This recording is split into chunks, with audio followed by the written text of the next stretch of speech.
So good morning to you all. Good morning. Good Good morning, morning. Good morning, sir. Yes, Gauri, are you there, Good ma? morning, sir. Oh, yes, sir. I'm Okay, there. right. Jabba is also there. Right.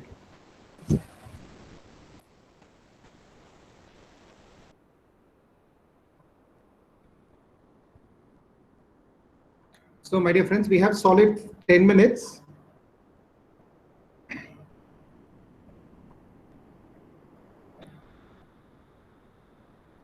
Mia and Jabba, Yes, sir.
morning, sir.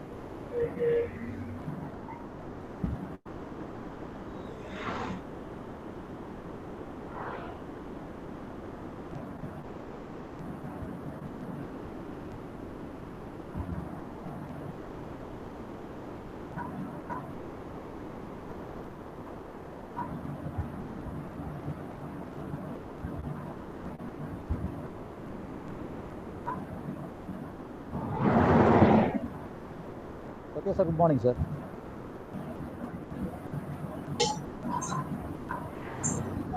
Yeah. Good morning, sir.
Sir, good morning.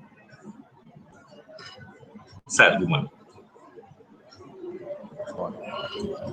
Good morning, sir. Hearty welcome, sir. Morning. Hearty welcome. Thank you. Thank Good you. morning. Thank you very much. Thank you. எப்போ ஆரம்பிக்கிறோம்? Yes, sir, soon, sir. At it's 10 now. We are whether Ashish sir has joined. Please check. Students, please check whether our guest of honor has joined. Not yet, sir. Ashish Kumar sir, please find out. Satya sir. Yes, sir. Yeah, good morning. This is Prasanna from 𝒂𝒂, part of the panel I have joined. Yes, sir. Yes, sir. Welcome, sir. Welcome. Good morning and welcome. Satya sir, Professor Satya sir.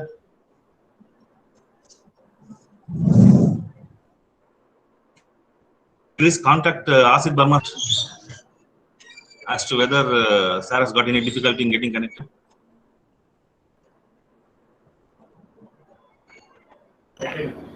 Good morning, sir. Professor, please Sir? contact Good morning, sir. Sir, good morning, sir. sir. Please contact Ashish Barma sir and find out Yes. whether he has got any. Yeah. connectivity He's problem. on the. Yes. Good morning, madam. Madam, good morning. Good morning, sir. Good morning, sir. Our former HOD, madam. Good morning, madam. Good morning, sir. So, who is coming here? Good morning, madam. Good morning. Satya, sir. Good morning. Madam, good morning, madam. Good morning, sir. Good morning, madam. Sir, good morning, sir. Morning, sir. This is Good morning.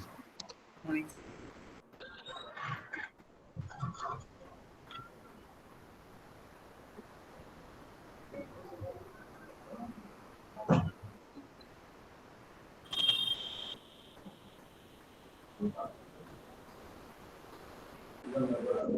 Good morning. Good morning. Good morning. Yeah. Mute la irundhathu adha therla. Yes, ma'am. Yes. Yeah. Srinivas sir, good morning. வணக்கம். நல்லா Srinivas இருக்கீங்களா? sir, good morning, sir. Yeah. Srinivas sir. Good morning to everyone. Thank you. Please bear with us, sir. Just Yeah. I'll wait.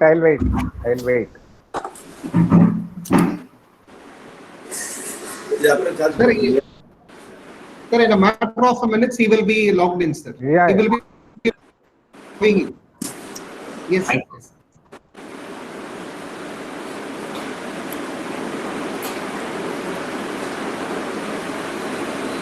all the dignitaries, please kindly put your mobile in the discrete mode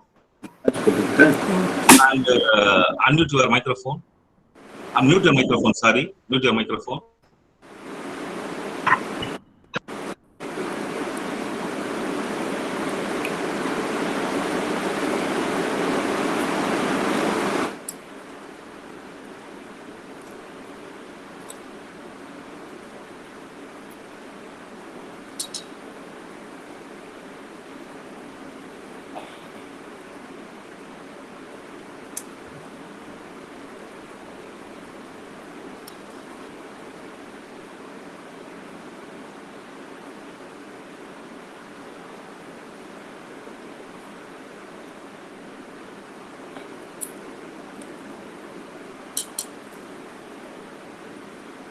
Dignitaries and participants, please kindly mute your microphone. Sir, good morning. Sir, good morning. Welcome. Sir, our guest of honor has joined. Shall we proceed, sir?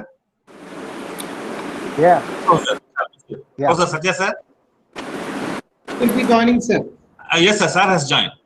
Now we shall start. Yes.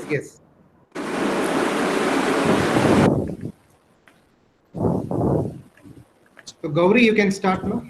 Yes, sir. Thank you, sir.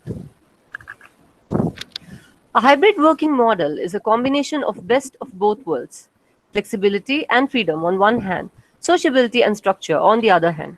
The option to work from home we needed or to try a different lifestyle without having to change jobs is a win for everyone. If we could be somewhere experiencing the world in a beautiful setting while working, challenging ourselves, growing professionally, enjoying a community of like-minded people, and connecting locally, what's stopping us? Says Colin Neckeron. So let's learn further. Excellencies, distinguished guests, reputed professors, and my dear friends, a very happy morning to one and all logged in here at this auspicious and most awaited August occasion. We feel highly privileged in welcoming you all to the HR Fusion 2021 on a hybrid work model, challenges and opportunities. Before delving into the session, I request you all to turn off your audio to avoid any kind of interruptions. Of all the languages I know, I have not known any other language as sweet as Tamil, said Mahakavi Bharati. To begin this day orderly, let's first invoke the presence of Almighty, without whose guidance this program would have been just black and white. I kindly request you all to join us for the Tamil Thai Valppu.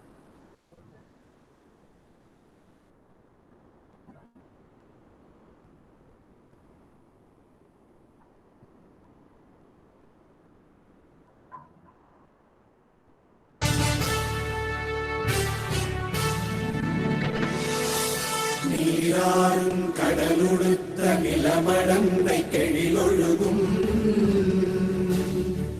சீராறும் மதனமென திகழ்வரத கண்டமிதில் எக்கணமும் அதில் சிறந்த திராவிடனல் திருநாடும் தக்க சிறு பிறை முதலும் தரித்தனரும் திலகமுமே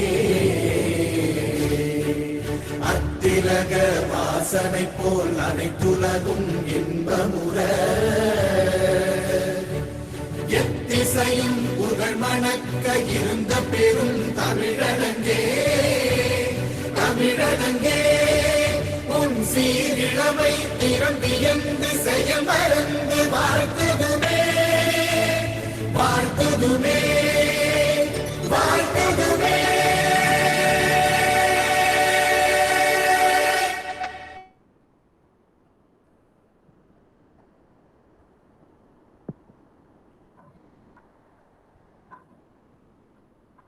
Mahatma Gandhi once said, "Adaptability is not imitation, it means power of resistance and assimilation." True to these words, our professor and HOD, Dr. 𝒂𝒑𝒂 Sharif sir, with his 3 decades of experience, has immeasurable and outstanding steps to steer in the right direction our learning experiences online and offline. I request our respected professor and HOD, Dr. 𝒂𝒑𝒂 Sharif sir, to deliver the welcome address.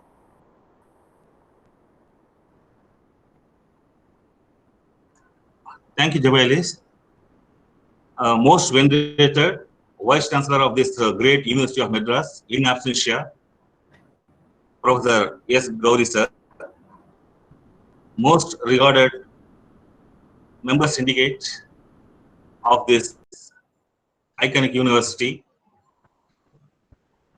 former registrar and present HOD of the Department of Econometrics, most esteemed Director of 𝒚𝒃𝒓𝒊𝒅 𝒾𝒐𝒓𝒌 Institute of Management, one of the prestigious B schools in India and the pride of Tamil Nadu, Professor 𝒖𝒐𝒂𝒂 𝒂𝒂, most respected speakers from the corporate, Mr. S. Suresh Babu, Vice President Human Capital, 𝒚𝒃𝒓𝒊𝒅 Transmission Private Limited, Mr. S. Gurubaran, General Manager, Human Resource, Tata Consultancy Services, Ms.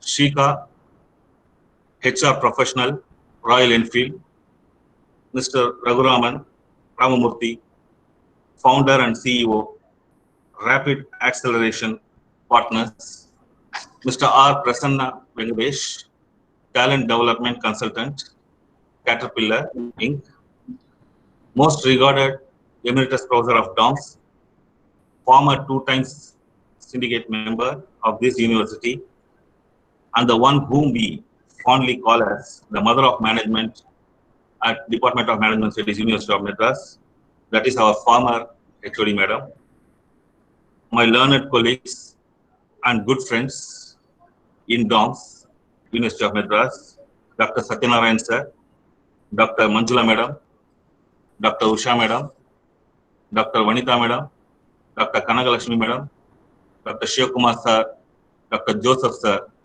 most distinguished dignitaries and participants from both academia and industry, my colleagues and good friends from office of DOMS, University of Madras, Ms. Kavita SO and Mrs. Kavita SO and Mrs. Madhumati Madam and the team, invitees, guests and friends from media, last but not the least, the pearls and diamonds of DOMS, University of Madras, that is research scholars and my dear students of DOMS.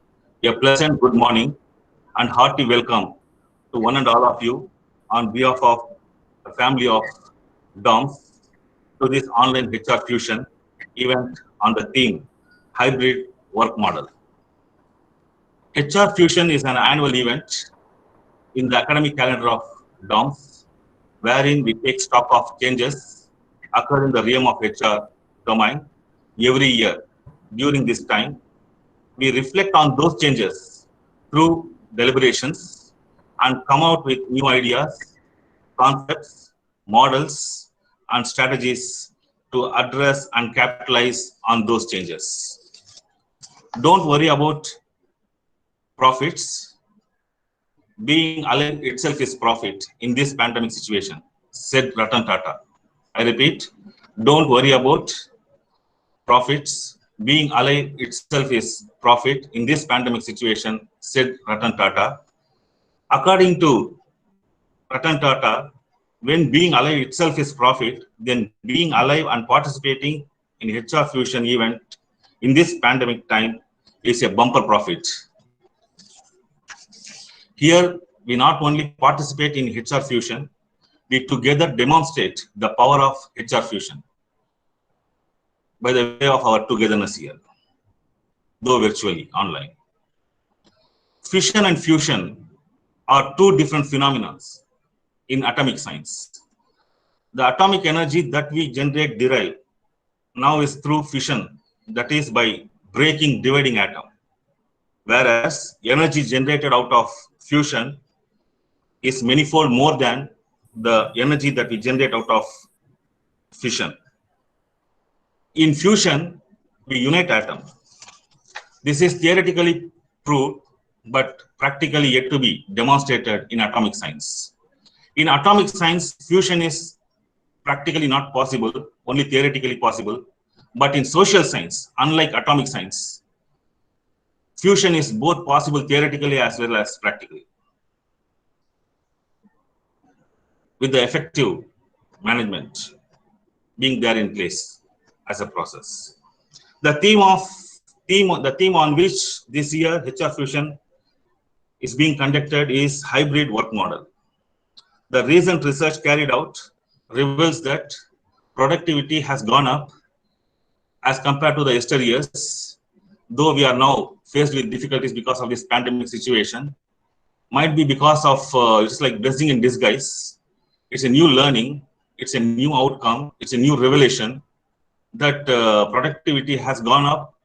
When you have a microscopic look at this result, what may be evident is that the work-life balance, which is now because of this pandemic situation, people there being at home, must be at its peak, and it must be very, very effective and phenomenal. As a result, the productivity has gone up. Therefore, it's in the pandemic situation, though we have calamities being faced and we have got the new learning, and it is proved scientifically that the productivity has gone up in this pandemic situation, when though people are working from home, might be because of the work-life balance prevailing there, being there intact. Hybrid is something new that we produce by combining two or more variations. Now it is the high time that we deliberate and evolve hybrid work model to fit into the present and future scenario during and after pandemic, keeping in mind parallelly many more other changes happening in the world on various fronts related to business. Let us hope that the deliberations we are going to have today will take us a step forward towards our goal of evolving new hybrid work model. Due to unavoidable personal reasons, our Vice Chancellor could not make it today, and Sir has left to his native place, I was told so, by flight today morning. And it is on that reason we are unfortunate not to have our Vice Chancellor joining us today and gracing this occasion.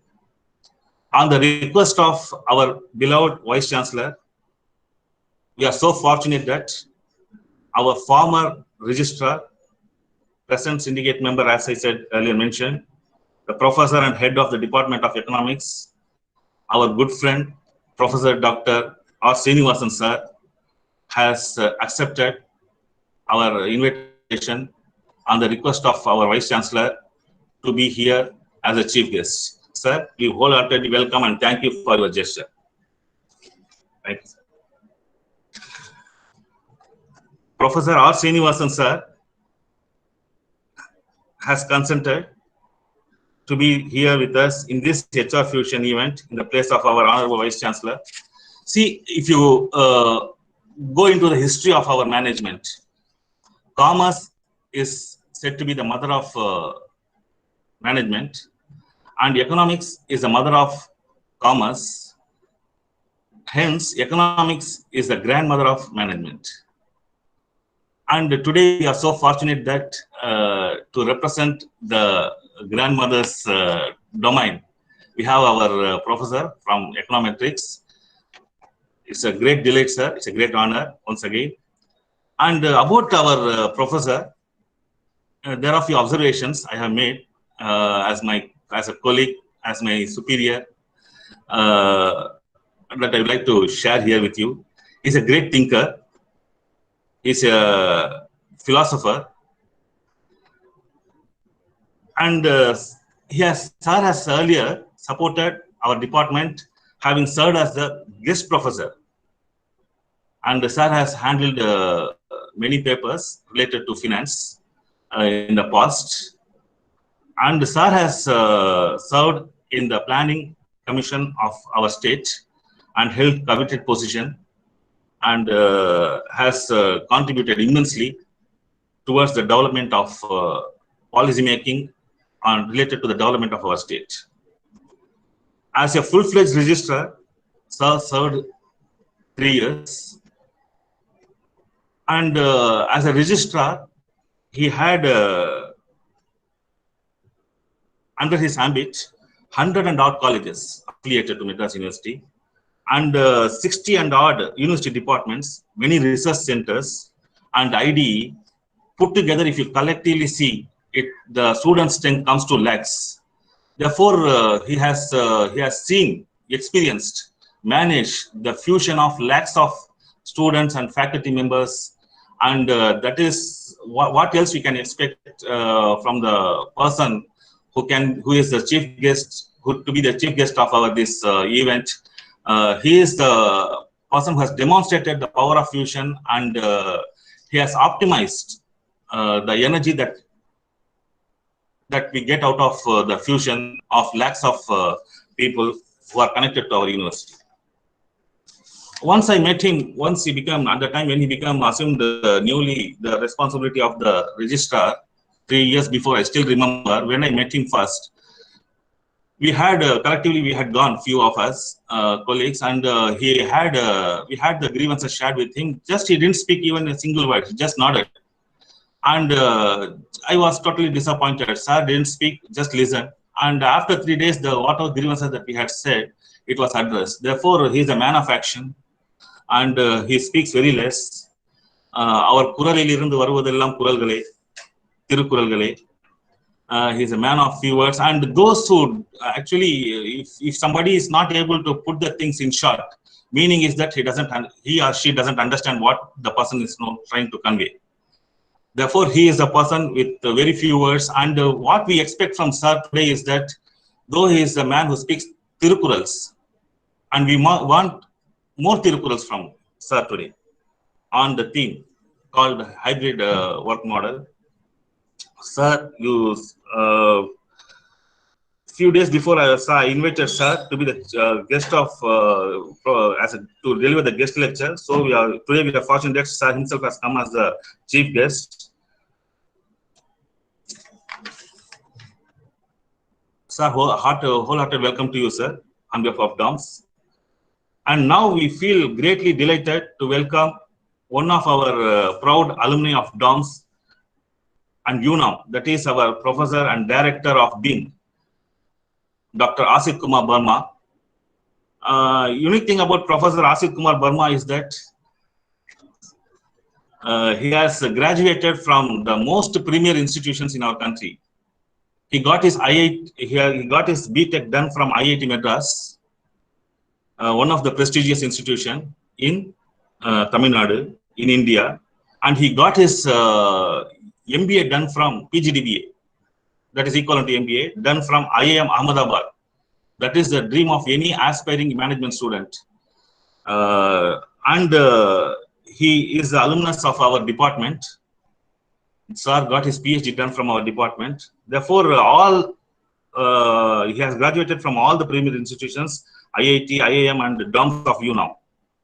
One unique thing about our guest of honor today, Dr. Asit Kumar Verma sir, is that I'm a great fan of 𝒂𝒑𝒊𝒅, who is one of the top 10 most management thinkers, business gurus that ever this world has seen.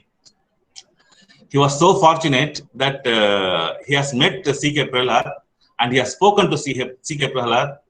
That is something in management like getting Oscar Award and Nobel Prize. Therefore, we are so proud that someone who has interacted with 𝒂𝒑𝒊𝒅 is going to be the guest of honor in this event. He is a person with rich experience. He has held coveted positions in FICCI, and he was serving as Vice President Strategy Management Satyam Info, and he has held many committed positions in the various IT companies. And we wholeheartedly welcome you, sir, to this inaugural function. Thanks for accepting our invitation and being with us today. We extend a hearty welcome to our galaxy of speakers from industry. Few of them are our own alumni. Mr. Gurubaran, he is the General Manager, HR TCS. He is the old student, alumnus of our department. And there must be many other speakers for whom this Madras University is the alma mater. We extend a warm welcome to all the speakers and all the dignitaries, participants, well-wishers, invitees, friends from media, and one and all of you. Before I conclude this welcome address, heartfelt thanks and appreciations to our Professor Dr. Satyanarayanan sir for organizing this event, mega event, and his team, the VOX team, the earlier VOX team and the present VOX team selected. Wish you all a wonderful day ahead. Thank you very much. Thank you very much.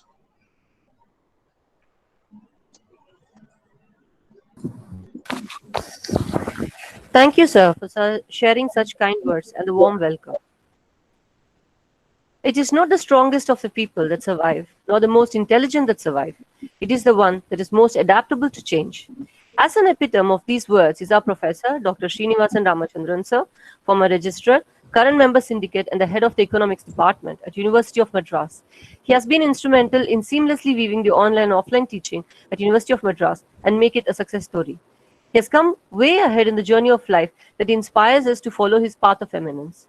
He was appointed the university's 29th registrar in the year 2017. He was former full-time member of the State Planning Commission. Professor Srinivasan is an alumnus of the university and has done his MA Economics, MPhil and PhD from the university. He specializes in public economics and also the teachings of economics. He has served as an economist in the Tax Reforms and Revenue Augmentation Commission of Tamil Nadu government. Apart from researching on public finance, he has also been a columnist in English and Tamil dailies, writing on contemporary economic and education issues. He has published articles on finance, education, and economy in national and international journals. He has written 9 books in the stream of economics like Mind to Market, Strategy for Poverty Alleviation, and Agriculture Growth, to name some. He is also the member of Academic Council 2009-2012 at Gandhiram Rural University, member of Malcolm and Elizabeth Adisesha Trust, member, Board of Studies in Economics, and have played key roles under several others. We request our respected Professor, Dr. R. Srinivasan, HOD Economics Department, former Registrar, to deliver the presidential address. Over to you, sir. Thank you. Good morning, everyone. My special thanks to the head of the Department of Management, Professor Raja Sharif, and good morning to my colleagues in the department and former head of the department as well. And my special invitation and thanks for accepting our invitation today to come over on this online meeting, Professor Asif Verma, and also the other panelists who will be talking later in the day.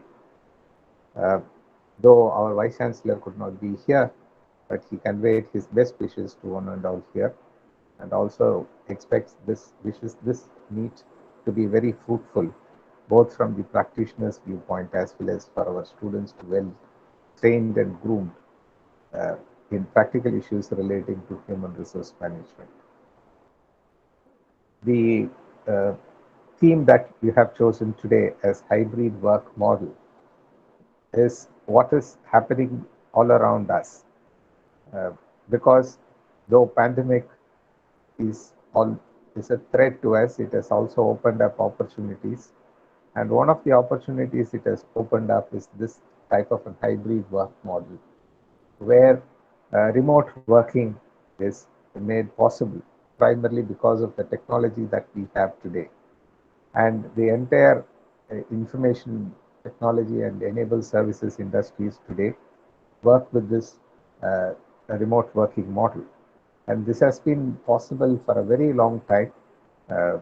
That's why India almost became the back office of the entire world in terms of storing data, as well as providing services at a distance. This happened somewhere in 1990s, and thereafter it developed so much till today.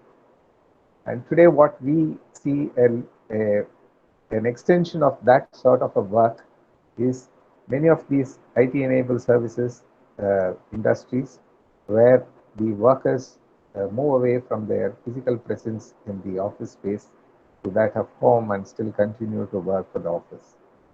And this work from home is uh, both visualized as one that improved productivity, as Professor Rajeshwari earlier mentioned. And when the entire stock market is showing us very grim picture of the economy, but the technology stocks are performing so well.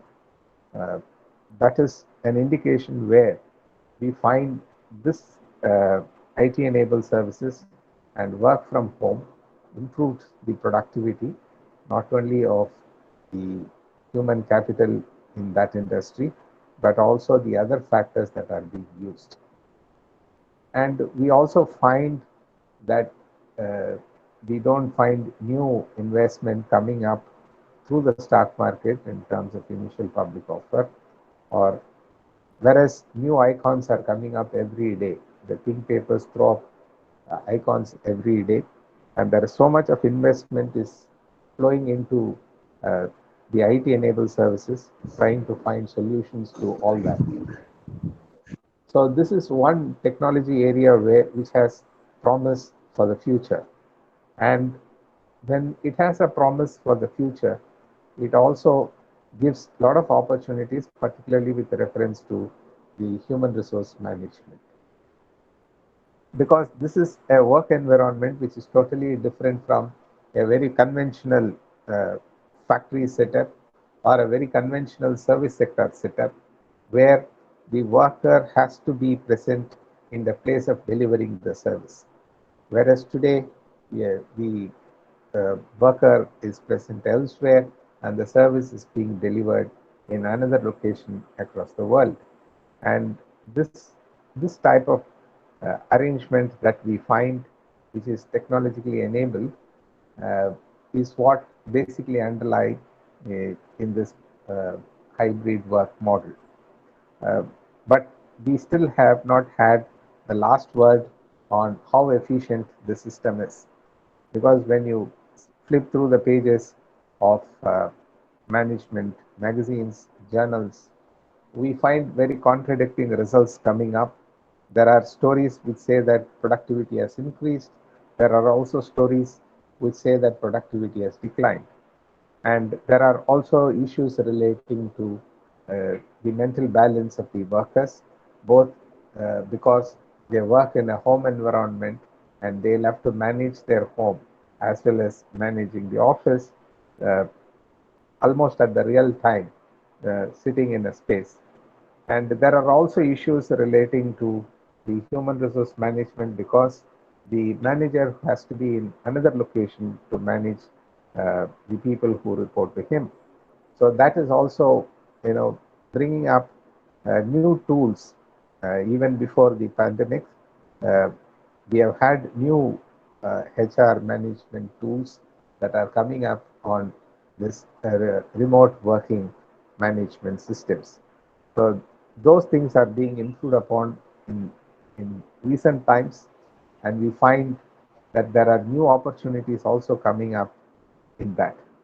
However, the productivity, as much as it increases while working at home, I think it is too short a time to conclude that this would be the best way to go about, because we have hardly had less than 1 year of this experiment, having people at home working and delivering services at a remote place. And it will take quite a long time for us to conclude on how this model will emerge and continue to be as efficient as we have had till now. The second issue that also being flagged in many of the articles that we read is the gender dimension of this, where the women who work from home and their relation with their own uh, members at home, as well as the relation with the other co-workers at the distance place. So this also creates new problems that come up, and now firms are becoming more aware of domestic violence that happens, which has not been brought to the knowledge of the firms till now because they were not aware of what was happening at home. But when workers perform from home, then there is also another opportunity to come to know how the home environment is and how conducive it is for the worker to perform. And we start listening to case studies on all these issues also. So the gender dimension that come up in this hybrid work model is another issue that we may have to look at. And of course, the gender dimension also takes a different turn as we emphasize that the women will have to be given a greater amount of prominence in higher levels of management. And though we insist on some minimum number of women to be included in the board of directors, and also on its own, the system should enable them to evolve and grow up in the ladder of management hierarchy. So that is also becoming difficult for a few and easier for a few others when we have this hybrid work model, basically because of a gender dimension that we look at. So these are all some of the issues that I think as students of management we will be looking at, and I hope this particular one-day workshop on a hybrid work model will give opportunities for students to learn from the top management of HR-related functions in different industries, and also for them to come back to the classroom is once again refreshing their own tools that they had learned in an academic institution like ours. So once again, I thank all the participants today, resource persons who have agreed to come, and especially our guest of honor, Dr. Ashish Verma, for having accepted our invitation to be in our midst now and to talk to our students. I welcome all our guests today once again. Thank you very much. Thank you, Professor Adeshari, for this opportunity. Thanks for joining, sir, and honoring, raising that. Thank you, sir. Thank you. Thank you, sir. Thank you, sir, for your appreciation and insightful words. It is true that the current situation has brought enormous changes in the work model, be it at office or in the personal arena. The pros and cons are brought to light, and we miss our offline classes too. Moving forward, adaptation is the skill to compromise, the will to change, and the opportunity to evolve, said Max McKeown. We have with us today one such eminent dignitary who has evolved with the changing needs of academia and industry, Dr. Ashit Verma, the director, Bharatidasan Institute of Management, Tiruchirappalli. He possesses the perfect amalgam of research, academic, and industrial experience. With his 33 years of academic and industrial experience, he has made several key contributions by helping institutions prepare students in this age of Industry 4.0. He is educated from some of the top colleges in India. He furnishes a BTech in Electrical and Electronics Engineering from IIT Madras, a PGDM from the Indian Institute of Management, Ahmedabad, and a PhD from the Faculty of Management Studies, University of Madras. Dr. Ashit has served the academia as a professor of marketing with IFIM Business School, Bengaluru in February 2021, where he has been the chairperson in marketing area, industry internship program and placement. He is also a visiting professor at IIM Kashipur, handling subjects like marketing strategy and digital marketing. Till September 2018, he has worked as a professor in IMT Ghaziabad in marketing area and domain share, digital marketing and consumer insights. He has contributed to the industry area as a vice president at Value Labs Hyderabad, vice president Defiance Technology Limited, Chennai, Vice President Tech Mahindra Chennai, General Manager Kumaran Systems Chennai, Head Corporate Marketing in CMC Limited Delhi, and the list goes on. This very day will not be enough to talk about his achievements, yes, yet I have an inspiration. I would like to present the highlights. Dr. Rashid has been the chairman of Media and Communication FICITA 2018, has served as the former convener manufacturing, aerospace and defense panels, FICCI Tamil Nadu State Council, permanent invitee member, Industry Subcommittee of Manufacturing Competitiveness, Council of the Government of Tamil Nadu, former charter member TIE Chennai, former chairman SAE India Southern Section, and many more. We present a hearty welcome to Professor Dr. Achyut Verma, Director, Bharatidasan Institute of Management, to deliver the inaugural address. Over to you, sir. So, good morning, everyone. Good morning, sir. So, Good morning, Dr. sir. Good morning, Dipali, Good morning. and Dr. S. Gauri, Honorable Vice Chancellor, Madras University in absentia. Actually, I was looking forward to meet him, and we both are from the same institute. I am so happy to see his name, and hope I will be seeing him sometime soon. And respected Dr. Srinivasan Ramachandran, HOD, Department of Econometrics, and syndicate member of the university. So it's a privilege, sir, being with you on the same dais. And I have great respect for economics. And as you know, in any B school, economics is not given the right importance.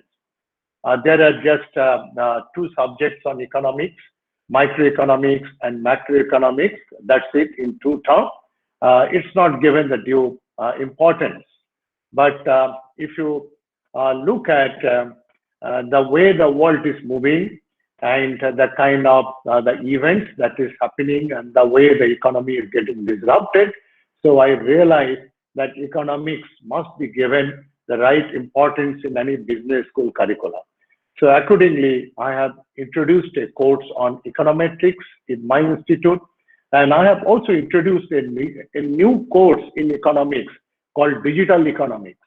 So it's not just two economics courses, but it is 4 economics area courses that I have introduced in my institute, and I'll be looking forward to your guidance, and I'll be writing to you on this. So it's a privilege to be with you, sir, on this August gathering.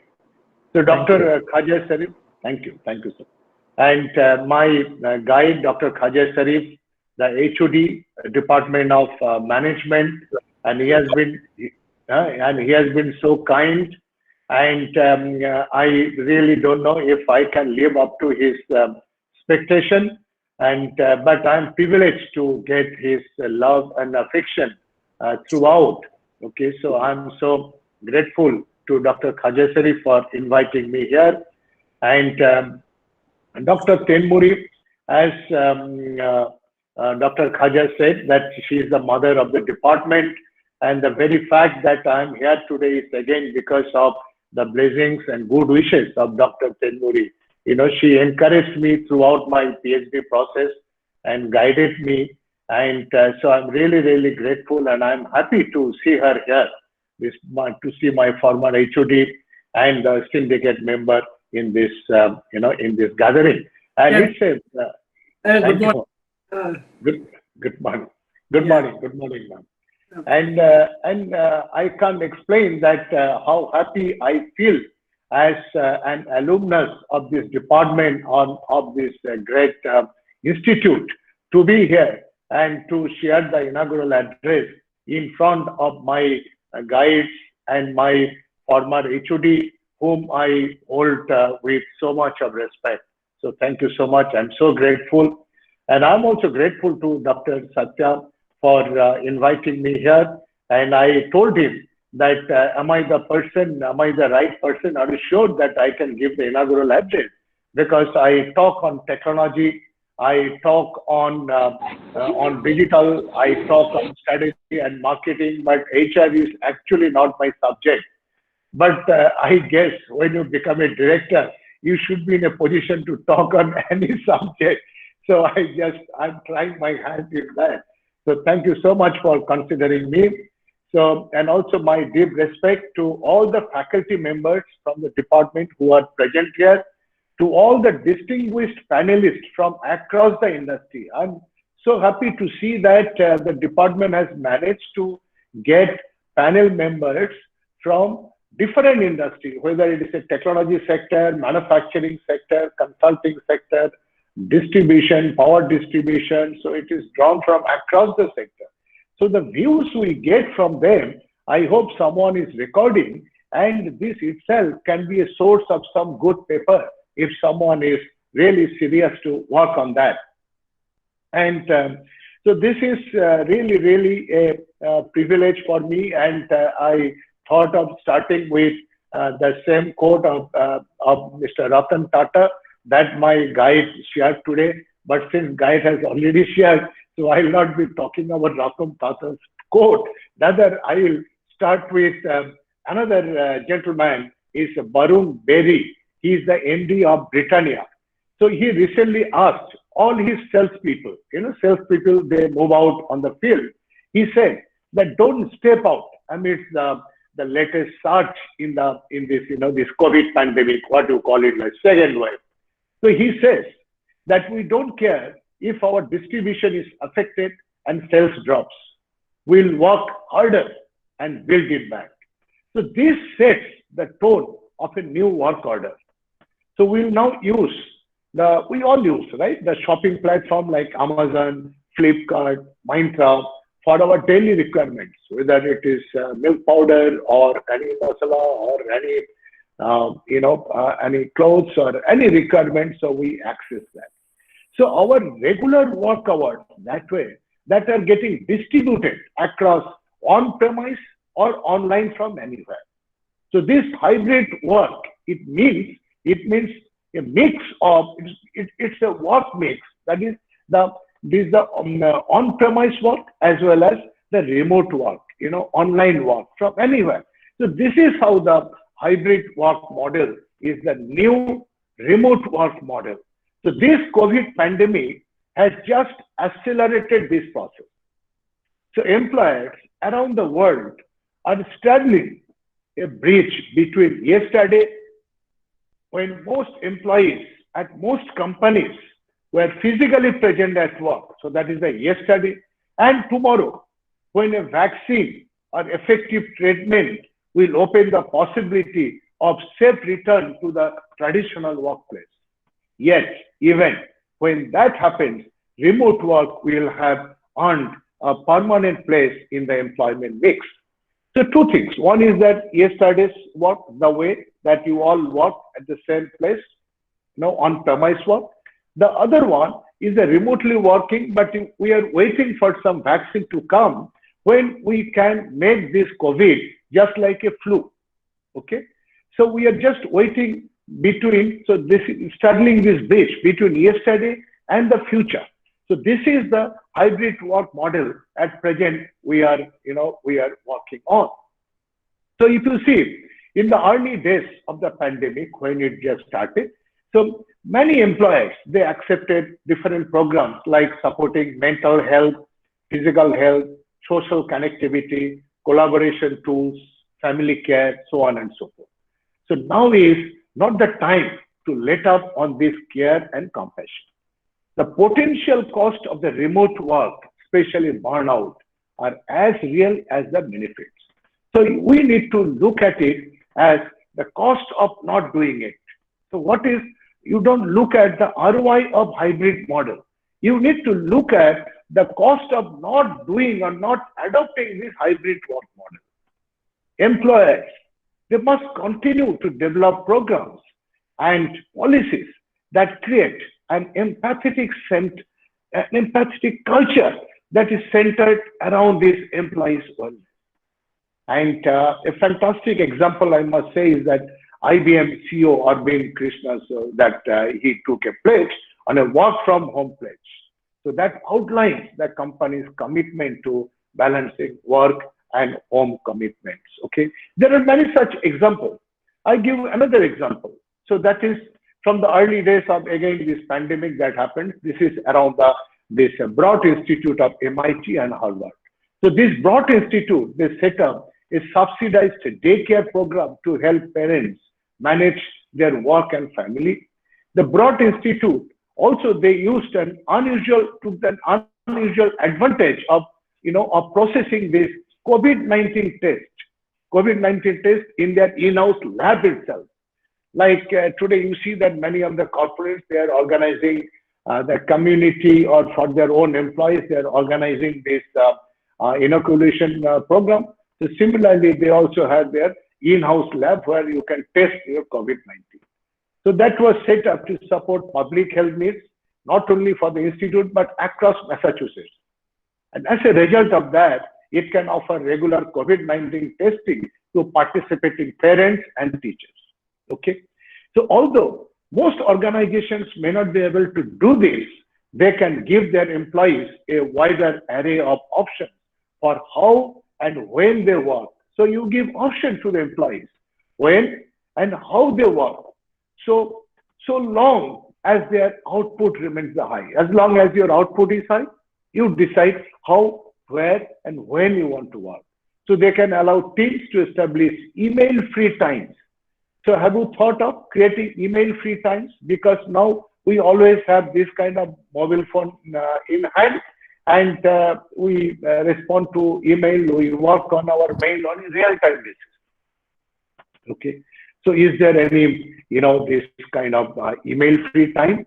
Okay. Or we can create some kind of a pre-arranged time blocks for meetings and let employees accomplish non-deadline work when it best suits their schedule. Okay. So non-deadline work. Okay. So there are deadline work, there are non-deadline work. So when we work on the work pattern, online and offline, so similarly, even within the work itself, the work makes like deadline-based, non-deadline work. So how do I distribute that? Okay. So these are some thoughts that is happening, and we need to ensure that this remote work, how do I make it more sustainable? And we are pretty sure that this remote work works. We don't need to talk about any statistics. We have seen that while we work remotely, our productivity goes up. If you look at all the ABDC publications, so there is statistics to show that in the last 1 year, there have been more papers published than any other year. So it is there across department, across any of the B schools.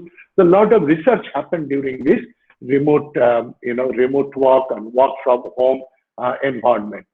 So there is a global survey done by ECG. So, and they found in that survey like 3/4 of the employees in Germany, India, and the US, and who have transitioned, okay, to or remained remote during this COVID-19, they say that they are at least as productive in performing their individual tasks as they were before the pandemic started. So whether you work on premise, whether you work remote, there is no difference. They are as productive. And about half of them report that they are at least as productive on collaborative tasks that normally would be performed in conference or team rooms. There are many collaborative tasks that for that you meet in a meeting. But here, even through this moving away from the physical collaboration to online collaboration, they have been as productive, okay, as they were earlier. So imagine what might be possible if organizations had the time to prepare for remote work. So these are thoughts that we must carry with us. And we also at the same time know that this remote work is unavailable for frontline workers. So when you are working on the front line, okay, or whether if you are working, in the factory, or many, or for also maybe for many service workers, this kind of remote work is not possible. But at the same time, so we are fortunate that we have a few panel members, distinguished panel members from Caterpillar and from Royal Enfield. We would like to know from them, how do they enable this kind of remote work in a factory environment, in a manufacturing environment, which will be more relevant from, say, Tamil Nadu perspective, because that accounts for almost 35 to 40% of the country's total, auto OEM and auto component, manufacturing, the production facilities. So even from that, this kind of serious issues of equity, fairness, remote work during a pandemic, so there are many other challenges like anxiety, depression, stress, loneliness. These are as common than ever. Like in IT industry, this is happening, when they are meeting, they are, eating together in the canteen, they play cricket together, they also gossip in between their work, but this does not happen in a remote work. So this has caused anxiety, depression, stress, loneliness. So these are aspects that one has to look at. So there is a study done by Microsoft. Okay, so they analyzed the brain waves of the participants in a video meeting. So they analyzed the brain waves of participants in video meeting. I wish that we can do such experiments here as well. And they discovered the neurological activity that is associated with stress and overwork after just 2 hours. So when we have this online collaborative meeting, just after 2 hours, you find this fatigue, you find this stress. In addition, there are childcare obligations that remain a challenge, and not everyone is set up to be productive at home. So not everyone is as productive at home. Like today, to take this call, I came to my office. I can't take it from my guest house because the internet connectivity is poor there. Okay, so I tried to log on and it did not work. Fortunately, I live in the campus itself, so I just came over here, took it from my office. So as the crisis, this pandemic crisis that drags up, now it is this COVID pandemic. Tomorrow, this could be another event that will come up. Okay, so in many of the countries, this kind of fatigue is settling. So we need to address that. So this is an important element we must factor in while developing this, this kind of hybrid work model. Okay, so at the same time, until this, coronavirus that vanishes as a severe threat to health and safety, so organizations, they will be managing a large share of employees who work remotely some or all of their time, rather than default to what they have been doing for the past 6 months. CEOs and their executive teams can purposefully manage the increase in the remote work to maximize the employee engagement, to maximize their well-being and the productivity. So these are the challenges that is there for the CEOs to manage in the corporates, because virus may go away or vanish after 6 months, but you never know, there could be a third wave. So we have to understand remote work as a reality, and we have to see that how we can maximize this employee engagement, their well-being, and their productivity. Like recently, when Siemens announced that it would offer 2 to 3 days of mobile working per week as a new norm. Okay, so that time, what did their deputy CEO Ronald Bush said? So Ronald Bush said that this COVID-19 gives us a chance to reshape our world and reimagine work. Okay, so this is how they define that COVID-19. So this hybrid work, remote work, work from home is not a disruption, but this is a chance to reshape our world and reimagine the work. So are you ready to reimagine this work? Okay, so this state of affairs, this presents leaders with 2 challenges. One is how to manage remote working conditions amid the uncertainty of today, and how to prepare for and optimize the hybrid working model of tomorrow, in which fully in-person and remote work will be 2 ends of a fluid spectrum of options. The former is a necessity, the latter is an opportunity. This hybrid work model, if it is done right, this will allow organizations to better recruit talents, okay, to achieve innovations, create value for all stakeholders. And by acting boldly now, they can define a future of work that is more flexible, that is digital, and that is purposeful. So today, we have a good panel discussion where we get to understand the forward-looking imperatives that will enable the companies to properly manage the current shift in remote work and to plant the seeds for long-term value creation through a hybrid work model. Okay, so I won't take much time with this. I would like to pass it on to the anchor, and we'll follow it with the panel discussion. So I again thank Department of Management Studies, University of Madras, for inviting me to this event, and I wish you all the best. And from 𝒚𝒃𝒓𝒊𝒅 Institute of Management, in fact, we are already doing this work from home here for all our faculty members, and we are coming to this campus by turn. Of course, the only thing I always miss in this campus is the filter coffee. So I ensure I don't give work from home to my coffee maker. So that person has to be here whenever I am here. Okay. So this hybrid work model is something that, it's a very, very relevant topic. And we need to look at the science of hybrid work model, the philosophy of hybrid work model, how we can use it to enhance the productivity, and how we can use it for overall well-being of everyone, of all the stakeholders. So with that, I end my speech. So thank you so much once again. Thank you. Thank you, sir. Thanks for your valuable speech. Thank you, sir. It was indeed a wonderful thought to introduce digital economics and open the new doors to advancement. We actually experienced from your talk the essence of hybrid working model as a mix of remote working and offline working. And also, the success stories and research growth were inspiring to adopt such model. Thank you very much for the insightful talk. Let us now step into our first session.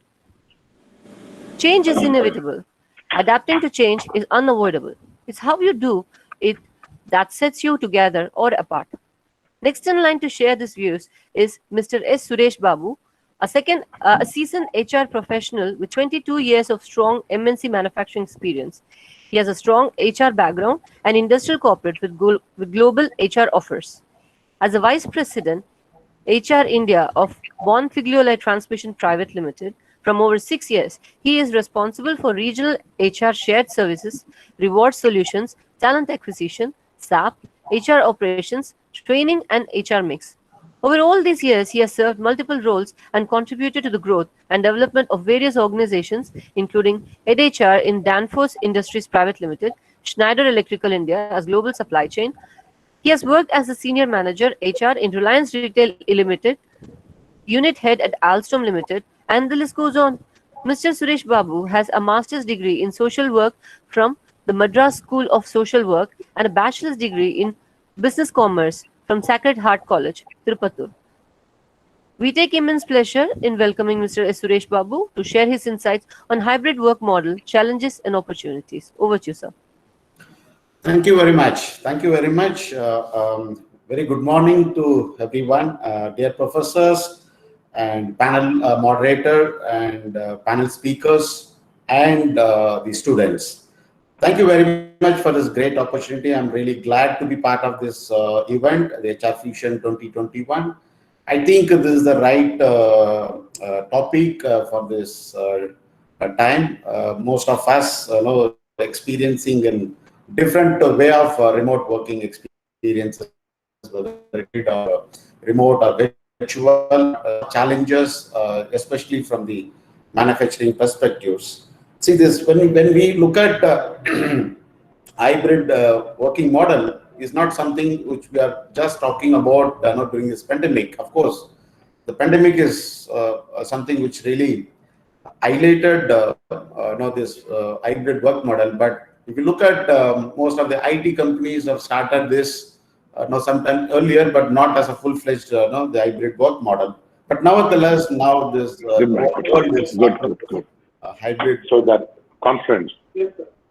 Work model. Sorry.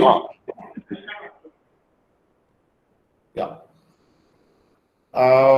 See, when we talk about hybrid, there are two things. One is sending employees to home, asking them to work from home, and then bringing the same employees back to office and be normal. So this both are two different, and both the ways, there are a lot of expectation out of setting the required facilities at home and at office, ensuring some of these safety protocols, especially at the manufacturing facilities, and also ensuring the available facilities at home for effective connectivity throughout these days. So that being the case, I just would like to play a small video here. This is one of the hybrid solutions which are available, which is nothing but a contactless access management. How do you really establish contactless access management considering this COVID, the situation, the pandemic situation? Just have this video experiences, then I will get into my detailed presentations. Or to the organization. When you are ready to head back to the office, deciding what to have for breakfast should be your only dilemma, not whether it's safe to go to the office. Let's say you have to go to the office for a couple of hours for a meeting today. You should not be worried about sanitization at your desk, your parking spot, breaching office health safety policies, or simply switching between working from home and office. Well, here's a helping hand that could make your workplace flexible and safe. Say hello to 𝒚𝒃𝒓𝒊𝒅, an app for all your hybrid workplace needs. Meet Alex. Alex is a project coordinator who thrives on workplace flexibility. He prefers splitting time between working at home and the office. Using 𝒚𝒃𝒓𝒊𝒅's employee preference tool, Alex sends in his preferences beforehand to his team manager regarding the days he wants to work from the office. Today is one of the days he decides to head to office. Before leaving for office, 𝒚𝒃𝒓𝒊𝒅 automatically pulls up an employee health risk assessment questionnaire for him to fill out. He simply confirms that he doesn't have any symptoms and submits the form. Alex usually drives his own car, and so he uses 𝒚𝒃𝒓𝒊𝒅's parking spot booking to reserve a spot to save time. As a project coordinator, Alex prefers sitting next to his teammates, so he accesses the interactive digital floor plan of his office to see where his team is sitting. He sees his teammate Sean is working from the office and views where his desk is located. Alex also needs dual monitors for his work. With 𝒚𝒃𝒓𝒊𝒅's desk booking feature, he can choose a desk with dual monitors that is next to Sean, and use the seat sanitization feature to check whether the desk has been sanitized. How easy is that? 𝒚𝒃𝒓𝒊𝒅 also comes integrated with Google Assistant, Alexa, and Siri, so he can get things like desk booking, etc. sorted out without using his phone, especially when he's driving. Hey Google, book desk on level 1 next to Sean for the whole of next week. Desk booked for the whole of next week.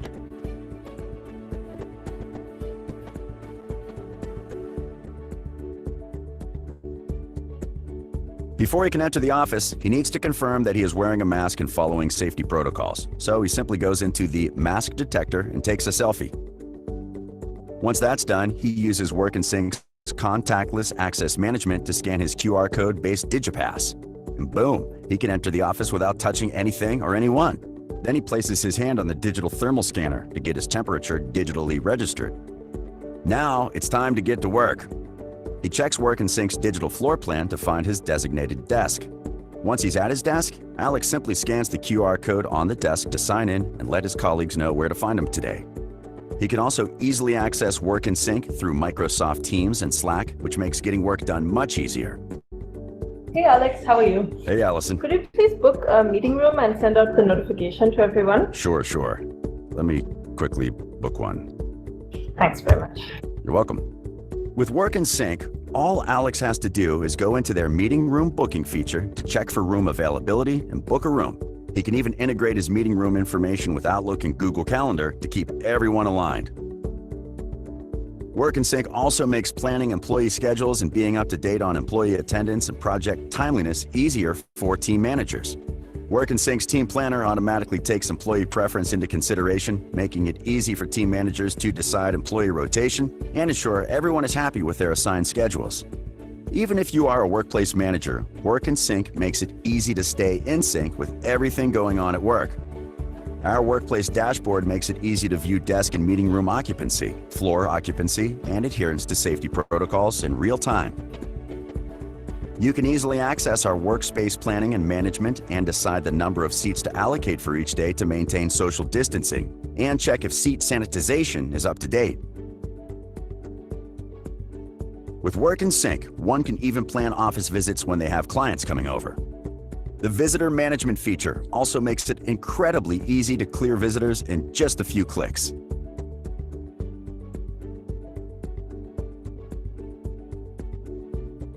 Hey, Allison. Hey. I'm leaving now. I'll see you on Monday. All right.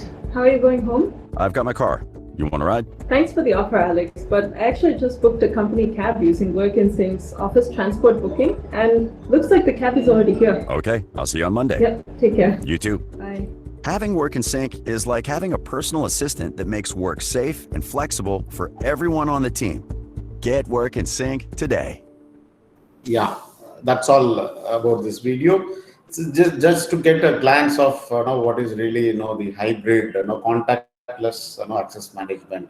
In fact, this is one of the vendor whom we approached just to try whether it is workable for our IT captive center in Chennai.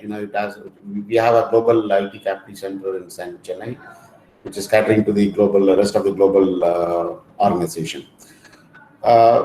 Just moving back to the presentation. So can you, organizer, can you share the presentation?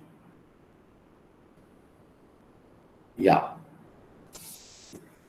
Thank you. So when we are talking about hybrid, what we are really trying to exhibit is especially during this pandemic situation, the empathetic leadership. This is what we from manufacturing decided at our leadership team to exhibit the empathetic leadership towards our employees. It's very relevant.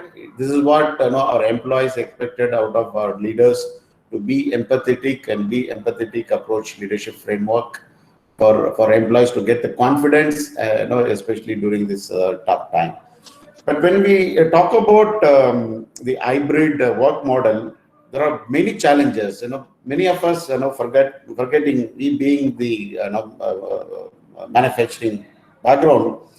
There is one requirement called 48 hours per week. As per Factories Act, one has to meet the 48 hours per week. That's a common requirement. But when you look at people work from home and people work from the factory or offices, it's very difficult to differentiate. For example, all our blue collar, so-called the people, shop floor employees, are required to come all 360 days, whether it is Sunday or weekends. There is no difference for them.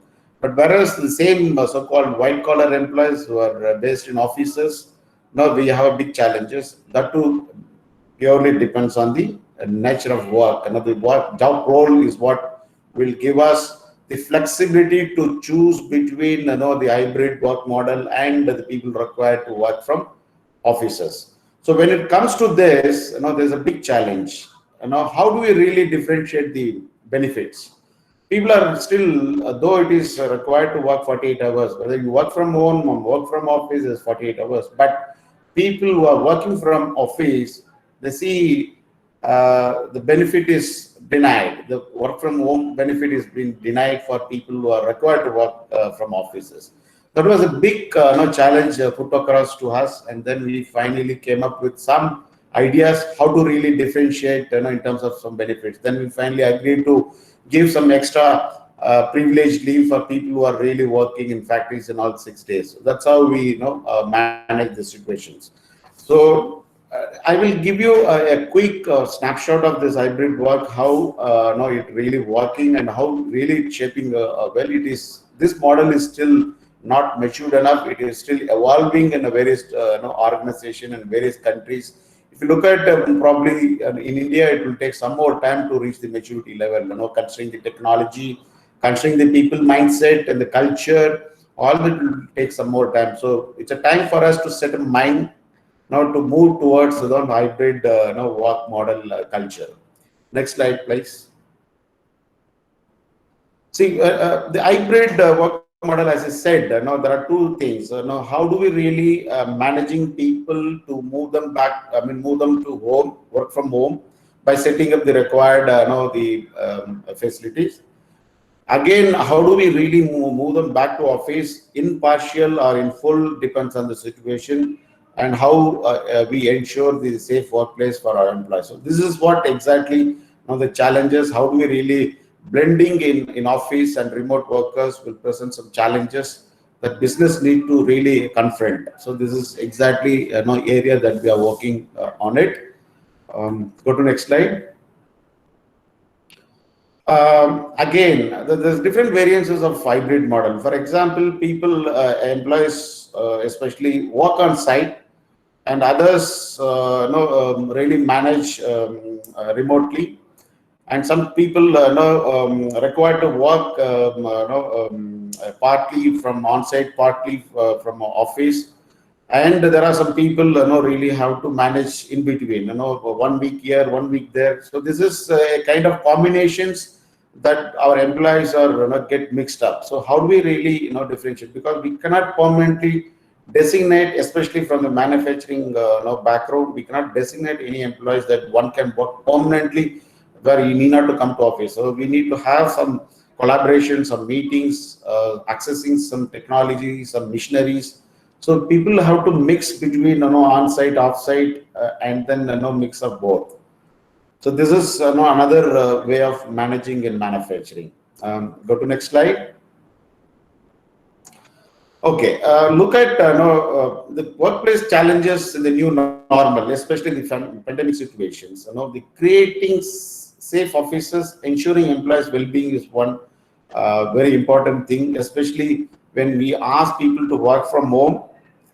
Ensuring the well-being is very important. For that, in fact, especially from manufacturing aspect, we are really taken care. In fact, we appointed a professional psychologist who's available 24/7 for employees to access in case of any counseling required or any discussions that they can take up with the psychologist. We felt this is very important, especially during this pandemic situation. So this is how we are really supporting our employees when it comes to employee well-being. And then converting office into a flexible workplace. Historically, if you look at, especially in India, manufacturing, a typical manufacturing where everybody expected to be available on dot. If office starts at 9, means 9 o'clock has to present. And even 1 minute late would be viewed very seriously. That's a kind of discipline being managed, maintained at manufacturing. So you look at how difficult when we shift from this kind of mindset to a new mindset where you want to adopt to a flexi workplace, hybrid work model, remote work model. All that, how do we really sustain it is a big challenge again. And then seamlessly, transitioning employees to hybrid work model, is what another challenges. Within manufacturing, we have R&D, IT capital center. For them, adapting to this is a bit easy, but people who belongs to a typical manufacturing will have a tough time to really set the right mindset and be available and more productive, especially people work from home. This is another challenge. And finally, efficient utilization of office real estate. Okay, fine, you are asking everybody to work from home, but at the end, what is the benefit that you are gaining? Your operational cost has come down. Are you really gaining some benefit out of the whole setup that you are setting up during this pandemic situation, or even after this pandemic situation? Are you really, as a business, gaining some benefit out of this entire hybrid work model that you are imposing on people, or that you are creating for people?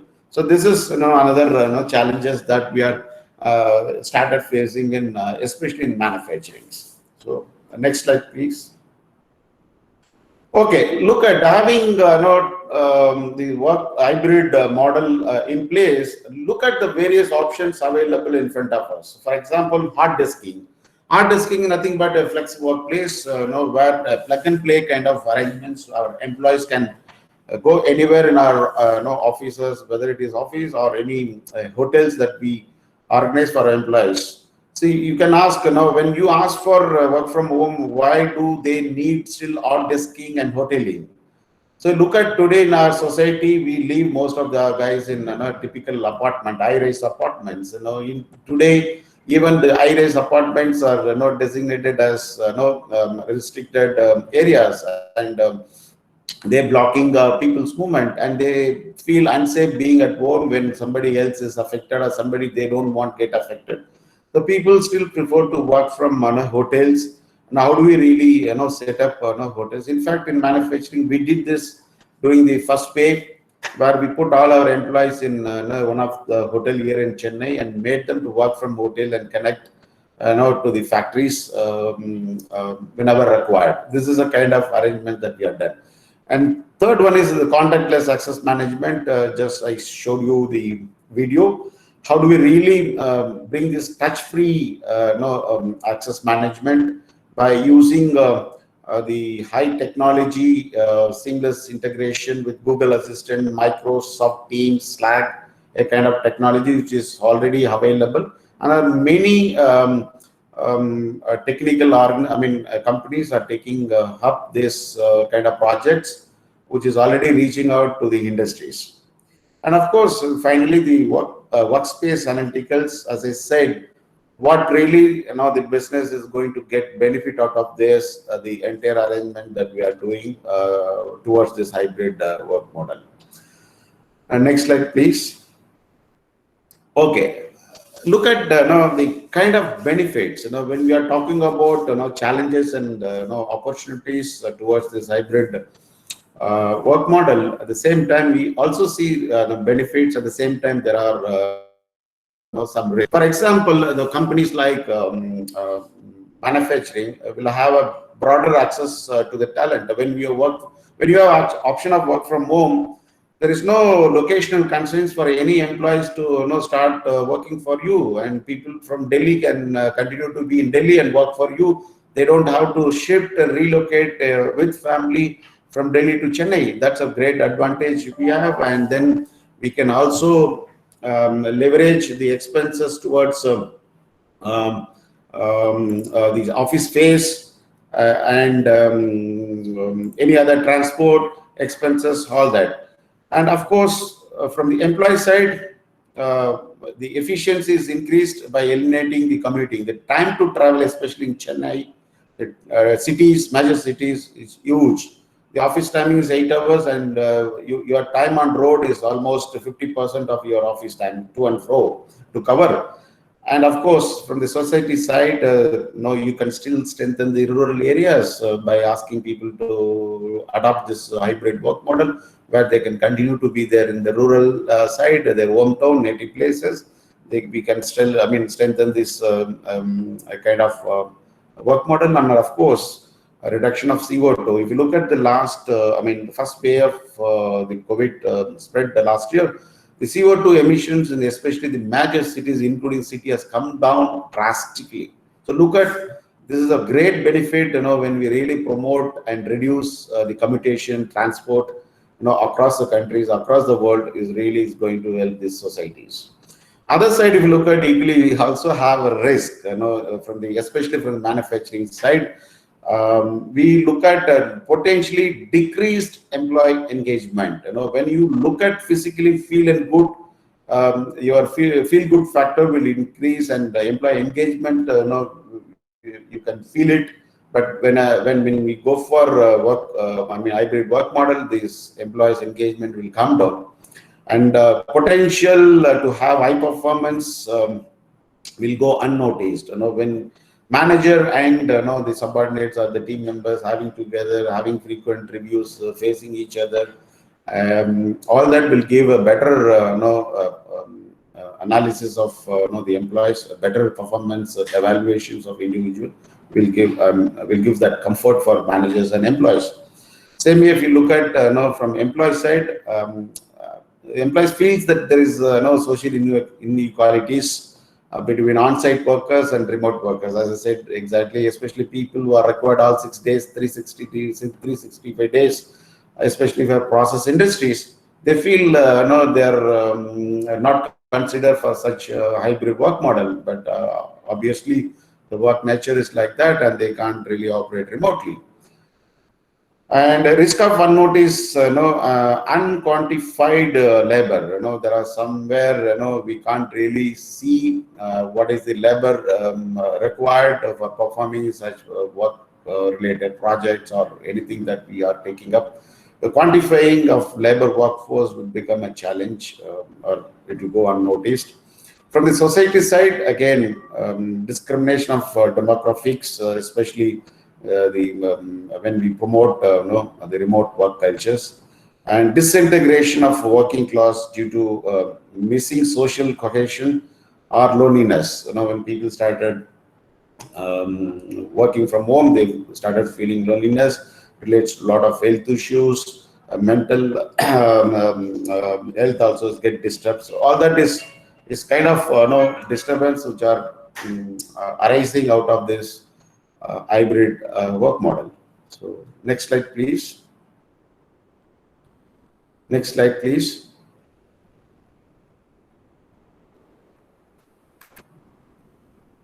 Yeah. This is a kind of survey. Sorry. Go back one slide before. There's one more slide. Sorry. Yeah. So this is where the different stages of hybrid workplaces, especially during this pandemic situation.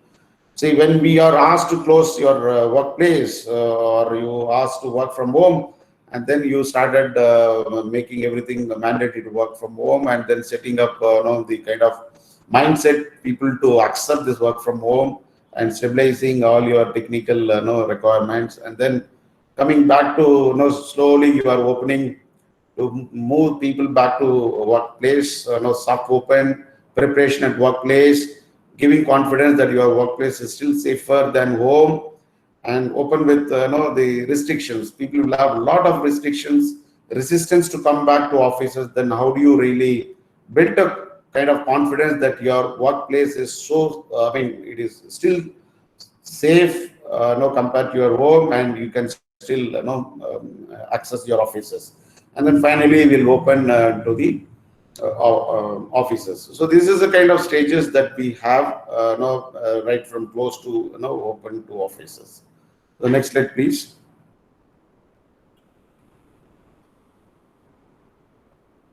Yeah. So this is a kind of survey done in the recent past. How the productivity improve over prolonged work from home period. The recent survey says, from especially employee side, between June or around June, it was around 44%, and the same set of survey was taken again in December, which is almost increased to 52%. And same employee also feels that the productivity during that period of June was 28%.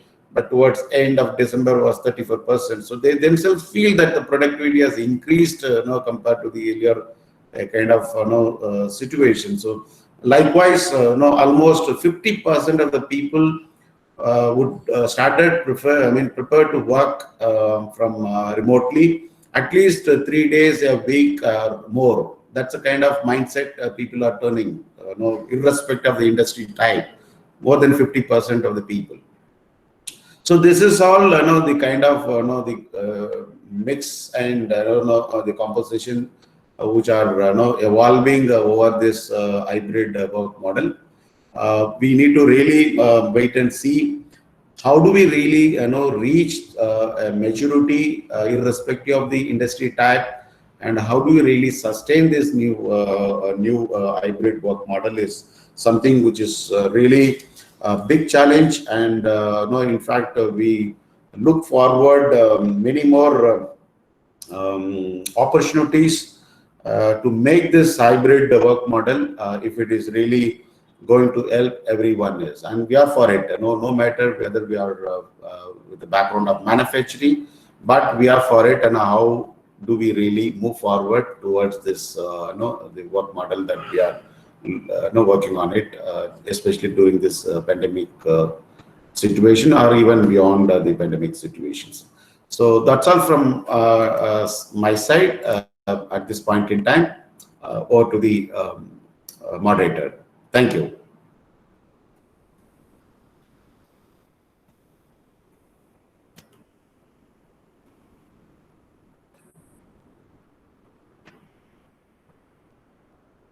Thank you, sir, for the thought-provoking talk, and also for introducing us to the app like Work in Sync to meet our challenges in workplace in the new normal. And of course, the utilization of office real estate has become a real question. Enjoying success requires the ability to adapt. Only by being open to change will you have a true opportunity to get the most of your talent, said Nolan Ryan. To speak about change in work model, we have with us Mr. S. Gurubharan, General Manager, Human Resources, Tata Consultancy Services. He furnishes close to 17 years of experience in TCS. He is currently managing talent and development for a unit of 110,000 plus employees. He has sternly climbed the ladder of success rung by rung, from management trainee, HR manager, head role and competency manager, geography head, location head learning and development, regional head of human resources, and till date as general manager. In a span of 17 years, he has handled roles across the HR spectrum and worked in 3 geographies: India, Latin America, and North America. He was involved in HR consulting assignments for Fortune 500 TCS customers. He has also been a part of the startup team for Greenfield TCS startup eServe and Nielsen. His areas of expertise include organizational psychology for design, assessment centers, design and development of psychometrics. He is also a student and practitioner of Vipassana, transactional analysis, inner engineering, interpersonal therapy. He furnishes a bachelor's degree in computer science engineering from University of Madras. And to add a feather to our cap, he is our very own alumnus of the Department of Management Studies, University of Madras. He was awarded Diamond Go-Getter, Young HR Professional of the Year, Asia Pacific, Beyond Excellence, and Best HR Leader of the Location. We extend a warm welcome to Mr. Gurubharan to share his views with us on hybrid work model.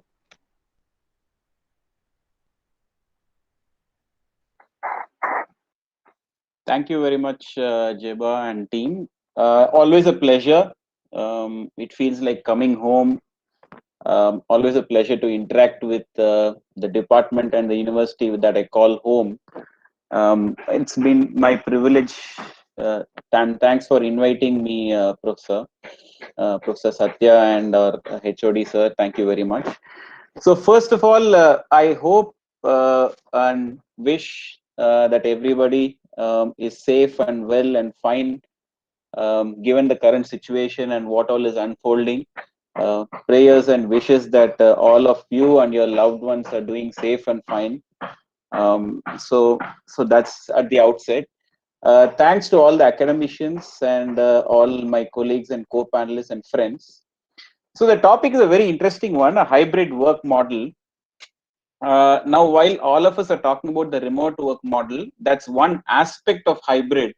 But I thought I'll expand on the concept of hybrid and talk about what is the kind of work model that is emerging. So I've been a part of TCS talent development team, and we are tracking very, very closely what is the future of work and what's the emerging work models that are coming into the workplace.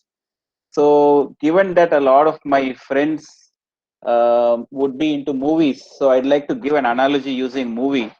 So two of my favorite directors, one is Quentin Tarantino and second is 𝑗.Mr. So 𝑗.Mr. locally over here, really inspirational movies, very selective movies and very realistic depictions. And same way Quentin Tarantino, so he has chosen to do only 10 movies in his entire career, and as per him, his latest movie, Once Upon a Time in Hollywood, will be his last movie. So the reason I'm talking about directors and my favorite movies is the way that we see the workplace emerging is something that we'd like to call as the Hollywood model or the Kollywood model. So what does this really mean? Now, if you look at the typical movie workplace, you will notice a couple of things. Number one is they are not all full-time employees. So people come together for a project. Say, for example, a new project or a new movie is announced.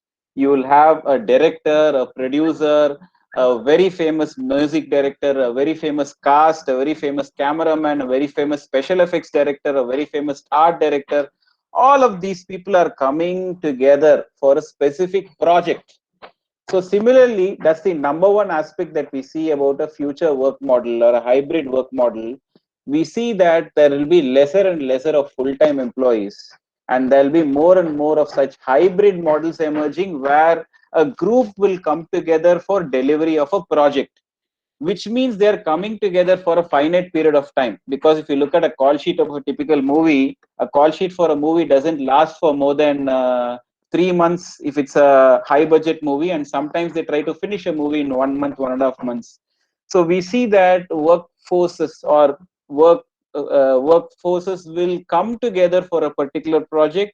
They will band together for a particular project. They'll deliver that project and they will disband.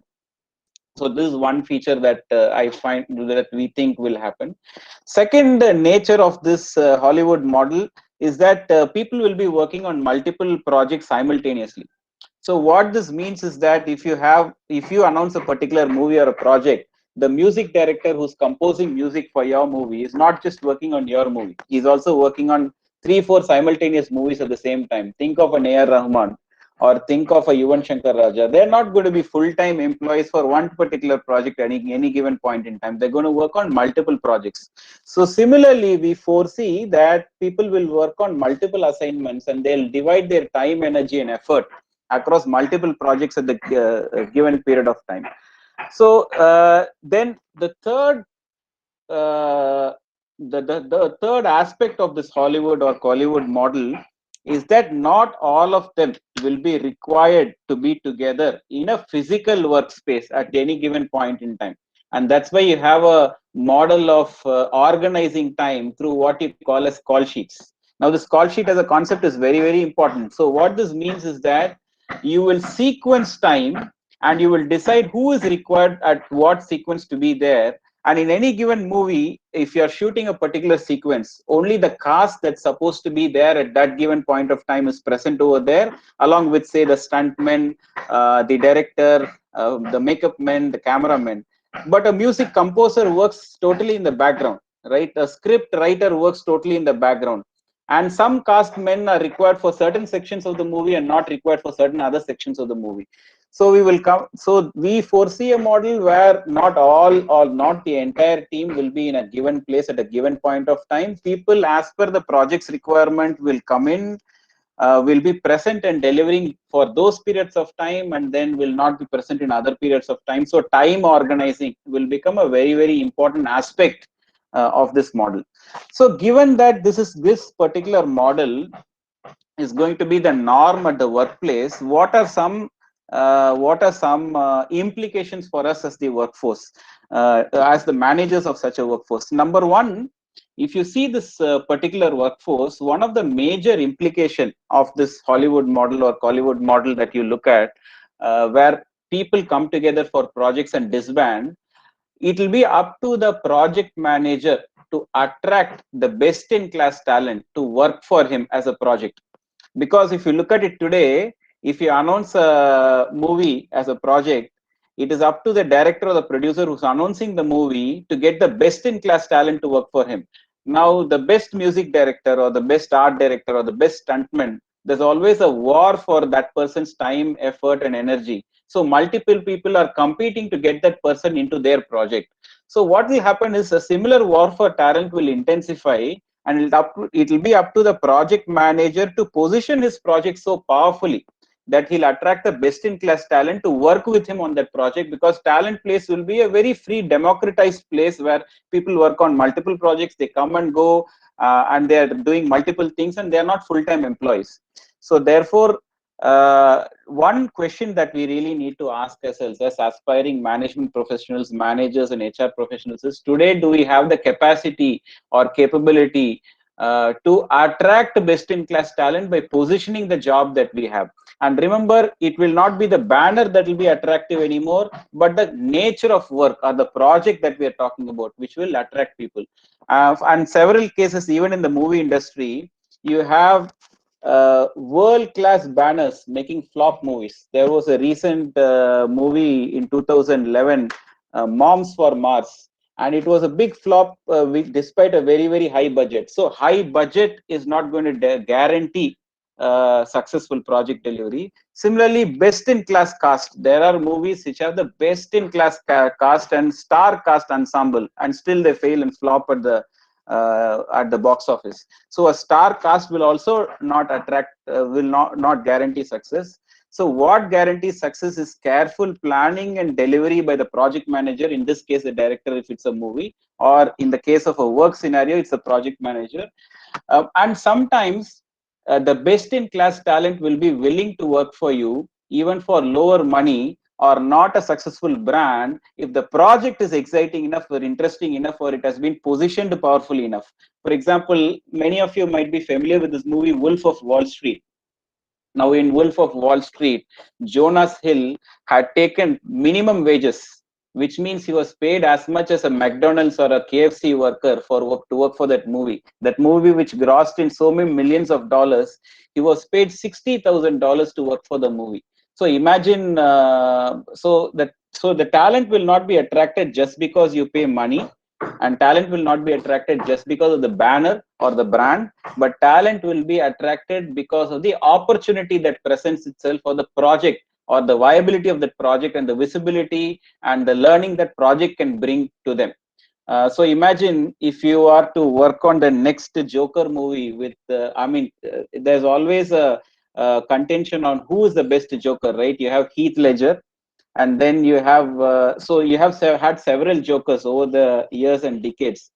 So if you are to work on a project like that, then there's much more attraction for a person to join that project. So how are we as HR professionals and managers?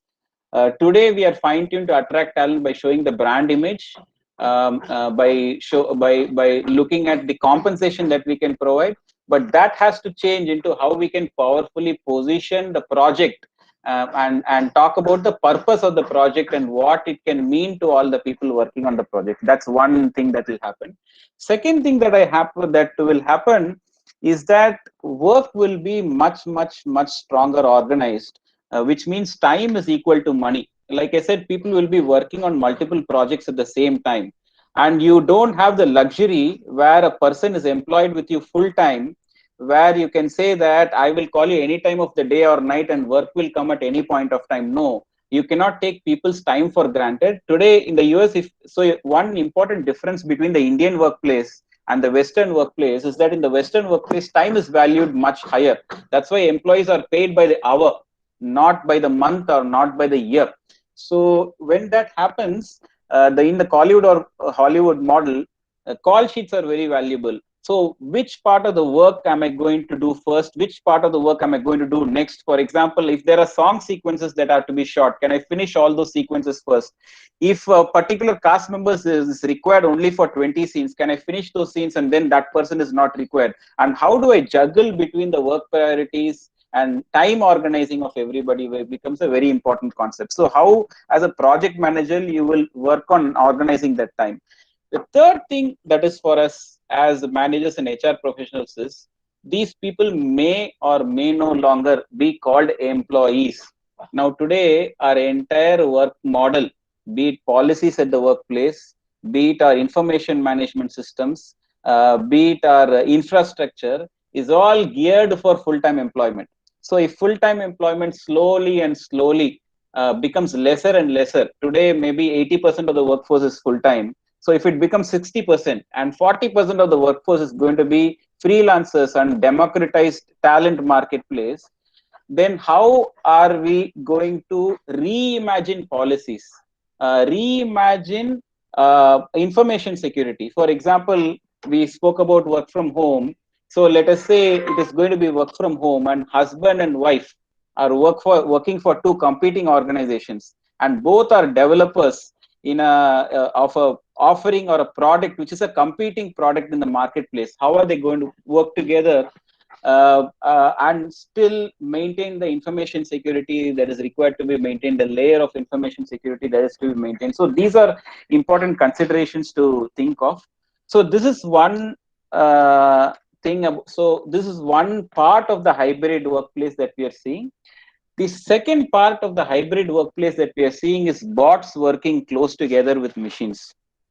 So when I say bots working close together with machines, already a significant part of our work is automated, and that is increasing. And one of our speakers who's going to come after me, Raghu, he runs an organization which helps other organizations to get automated at a rapid pace. So he will talk about it more in detail. But in this, what we are seeing is what we thought bots could do and what we thought humans could do. That definition itself is getting breached and redefined. So earlier the understanding was that more simpler jobs, data-oriented jobs, rule-based jobs, logic-oriented jobs will get automated, and jobs that involve imagination, creativity, humor, empathy, connection will stay with human beings. This is what was thought traditionally. However, if you look at it, this doesn't hold good anymore, because I will give you a simple example. If you look at the medical industry, a doctor's job can be automated, but not a nurse's job. So it's very interesting, right? So because today you have even in the surgery, as a surgeon, you have robotic arms which are assisting in much of the surgery process, which is so much precise, where you have to do a bypass heart surgery, where you have to open the heart and connect so many veins and arteries so intricately. That part is taken care of by a robotic surgeon. So earlier we thought that a doctor's work is super specialized, so that is safe from automation.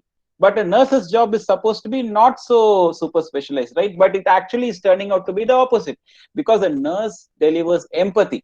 Now, today, till date, we have not been able to mimic empathy so clearly. Therefore, it turns out that a doctor's job is easily more automated than a nurse's job. Similarly, if you look at an airplane, a pilot's job is more easily automated than a steward's job, because a pilot, the pilot's duty is to control the aircraft, and today autopilots are becoming more and more efficient with more advanced versions of aircraft. Whereas a steward who has to deal with irritation, because human beings want their irritation to be taken out on another human being, not on a machine, right? So what gets automated and what does not get automated, is getting redefined rapidly. So I gave you two examples. Another example is, which was a very interesting one that I found, is this music composition software. Now we will think that a music director's job is one of the most jobs that requires imagination, creativity. So that will be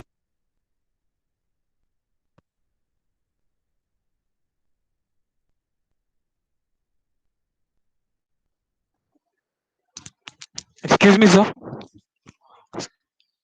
So we believe you are on mute, sir. Sorry, when did I go on? I mean, till which part was I audible? Just last few seconds, sir. Like. Okay, thank you. Sorry. Like so till music director, it was audible, sir. Thank you so much. So we were thinking that music director's job, which involves imagination and creativity, cannot be taken over by a bot.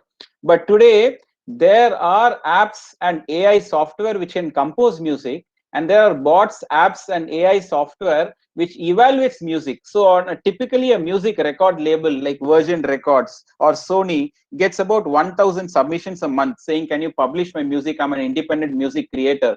But they don't have time to pass through all of those 1,000 to determine which are the ones they should bet on and which are the ones they should officially produce. So they run all these 1,000 compositions through an AI, a bot, or a software system, which tells them out of these 1,000, here are the 5 pieces which are likely to be very, very successful if published. So the initial part of the analysis is done by the bot itself.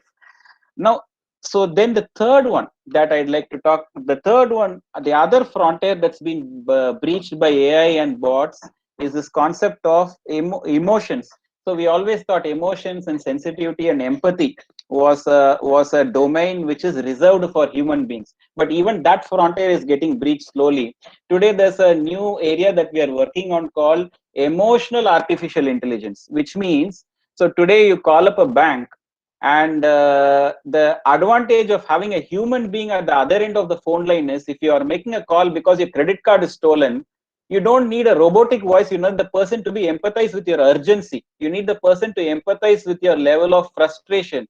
Suppose you say that an illegal transaction has occurred on your card. So a call, so the human being on the other end recognizes the difference between a transaction which is for changing your home address versus a transaction for a stolen credit card or an illegal transaction made on your card. Now a bot.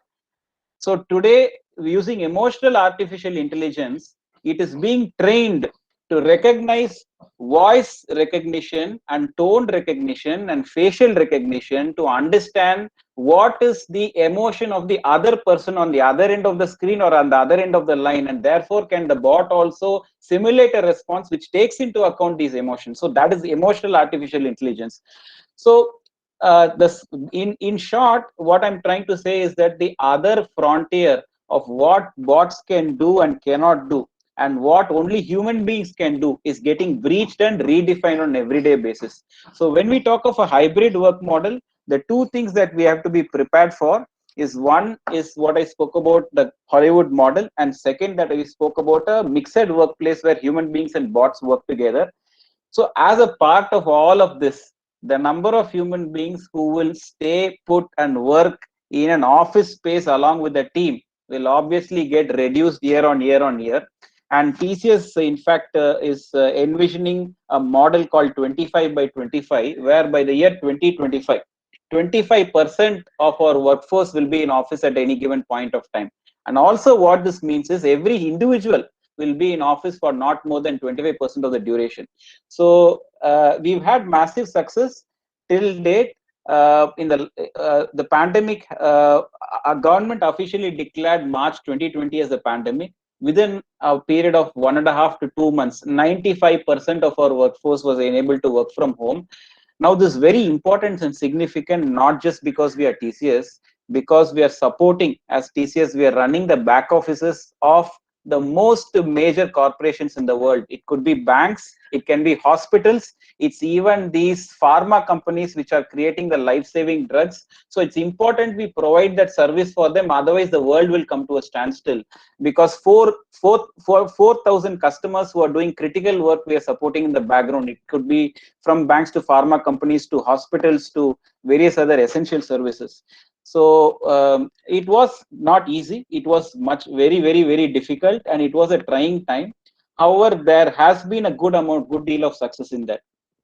So I'd like to pause here because the time given for each of us as panelists was 8 minutes, and I'd like to hear more from the others and learn from everyone else as well.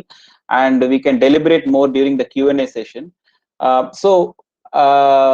So wish you all the very best, and the work models are keeping on redefining when we say hybrid, and it's important for all of us students to pay attention to how it's evolving and changing, and what are the skills that I'm bringing which make sense and continue to make sense in today and tomorrow. Thank you, and over to you, back to the moderator. Thank you, sir, for your thoughts on the challenges and opportunities of hybrid work model. The way you beautifully stitched the movie world with hybrid work model was very unique. Your emphasis on careful planning, costing, and execution of a project is undeniable. Moving forward, flexibility in a time of great change is a vital quality of leadership, said Brian Tracy. Now, I would like to introduce to you Ms. Shikha Kulshrestha, HR Manager, Royal Enfield. Ms. Shikha has a strong front in various roles including HR Generalist, Employee Engagement, Employee Relations, Performance Management, HR Operations, Training and Development, OD, Onboarding and Recruitment. She is a dynamic human resource professional with around 12 years of experience with organizations of high repute like Lenovo, UST, and Godrej Consumer Product Limited. She has worked with different industries and a very diverse workforce throughout her career. I extend a hearty welcome to Ms. 𝒂𝒂 to share her valuable ideas with us. Thank you so much, Jeva. Am I audible? My voice is echoing. Yes, your voice is clear, ma'am. Okay, great. So, hi everyone, thank you so much for inviting me here, and I'm really glad and very much delighted. I just want to start from the academic gurus who gave, such a insightful thoughts about this important and the need of this hour topic. Okay, and then there was a very interesting video presented by Mr. Suresh. I think that was something which most of the corporate looking forward to.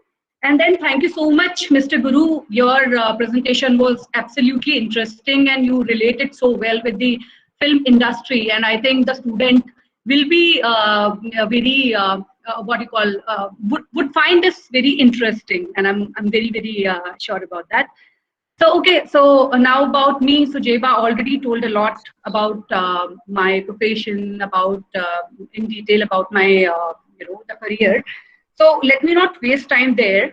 So, team, you can just project my PPT.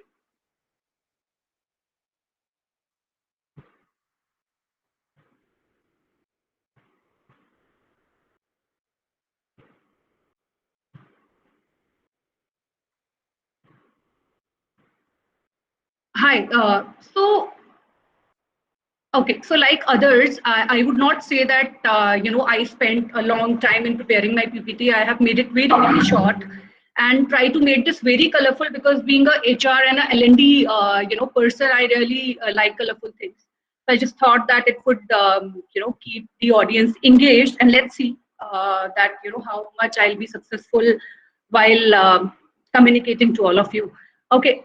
So this is the, so as I said that this hybrid work model is something which is the need of the hour. Okay, so this is the new normal which we have in the current situation. Okay, so can we move to the next slide?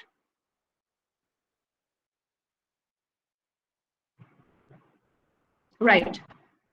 So everybody talked about what is hybrid work model altogether. So I would say that this is a right balance. This is a right approach, which is combination of your work from home and your going to office approach. Okay. This is really helpful, and in this current situation, to keep the people, this is more emphasizing on the agility. This is more emphasizing on the flexibility from the organization side to extending towards the employees. So somewhere last year in the month of March, when this all of a sudden this lockdown enforced, we were absolutely clueless that what would be the way forward at that point of time. We were not sure that how we will gonna deliver, especially in HR. We were really not sure because HR is all about connecting with people, talking with them, whether it's L&D or it's HR business partnering role. In every role, it is something which we have to be in touch with people as much as possible, right? So at that point of time, we were also not sure that where we will be after 3 months from now. But now we are already almost a year ahead of that, and I think organizations has really adopted the whole work from home culture pretty well. So initially, when we started this, at that point of time, there were lots of surveys happened, which was talking more from the perspective of, whether people are really excited about taking up the work from home or not. So most of the results were absolutely positive, and people were actually very excited about taking up this work from home thing, because in India, most of the organization, apart from the IT organization, most of the organizations were very skeptical about the work from home culture. And in very few organizations, they really provide work from home. And in fact, in my previous organization, I was working with 𝑭𝒖𝒔𝒊𝒅 𝒾𝒐𝒓𝒌 Limited. There, after lots of discussions and all, finally they come up with 2 days of working from home for the people who were based out of the office locations, not even for the sales force. So now, organization like 𝑭𝒖𝒔𝒊𝒅 𝒾𝒐𝒓𝒌 Limited and Royal Enfield and those kind of organization where thinking about work from home more than 2 days was like a dream. Now we have successfully completed 1 year with work from home concept. Okay. Yeah, so this is also one of the repercussion of work from home. Your child can bump in anytime. Yeah. So okay, so with this work from home, okay, so I was talking about what exactly happened in the survey at that point of time. People said that it is one of the very, very great format and they are very, very excited about looking forward to work from home. But gradually, now, I think 1 or 2 months from now, there were again survey happened where people, the percentage at that point of time was around 70% of employees were excited about work from home, whereas now people are saying that, no, we want to go back to office. So that is something which is already highlighted by Mr. Suresh also in his presentation. So what I want to tell here is that hybrid is a perfect balance between a work from home and a office culture. Okay, it is somewhere, helpful for both kind of situation, right? Next slide, please.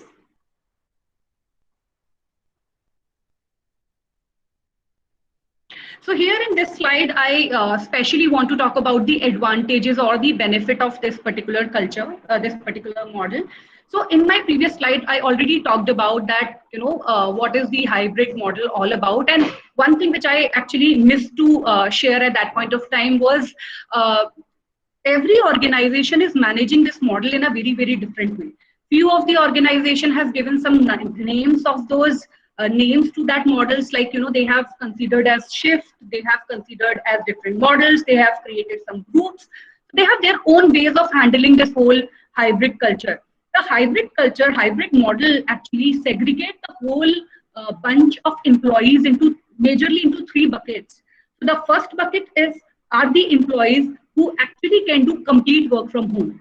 So in that particular category, the support function is something which very specifically comes under that category, okay, who can do complete work from home. Then there is another category called hybrid workers, the people whose presence is required in office, but some part of their work they can manage from the home as well. So from the automobile, background, or from the automobile perspective, I would say there are teams like industrial design, there are teams like research and development. So these are the teams which can partially do this.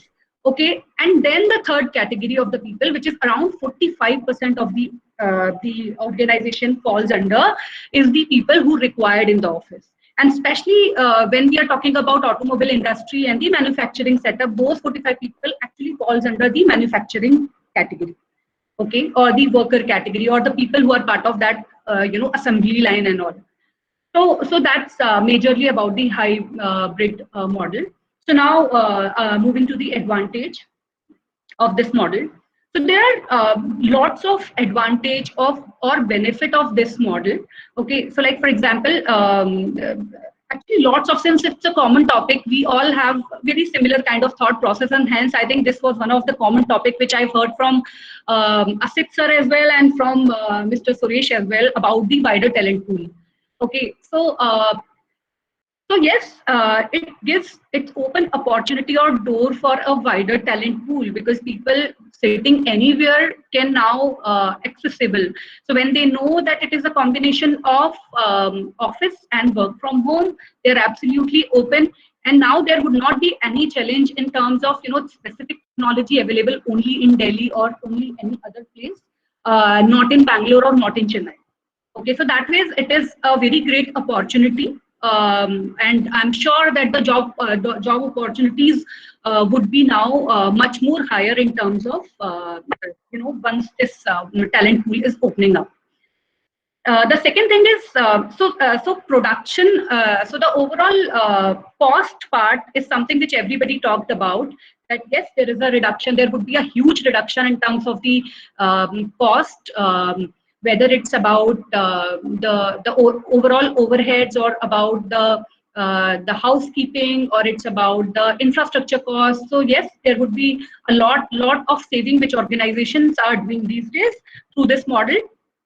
Then there is an increase in productivity.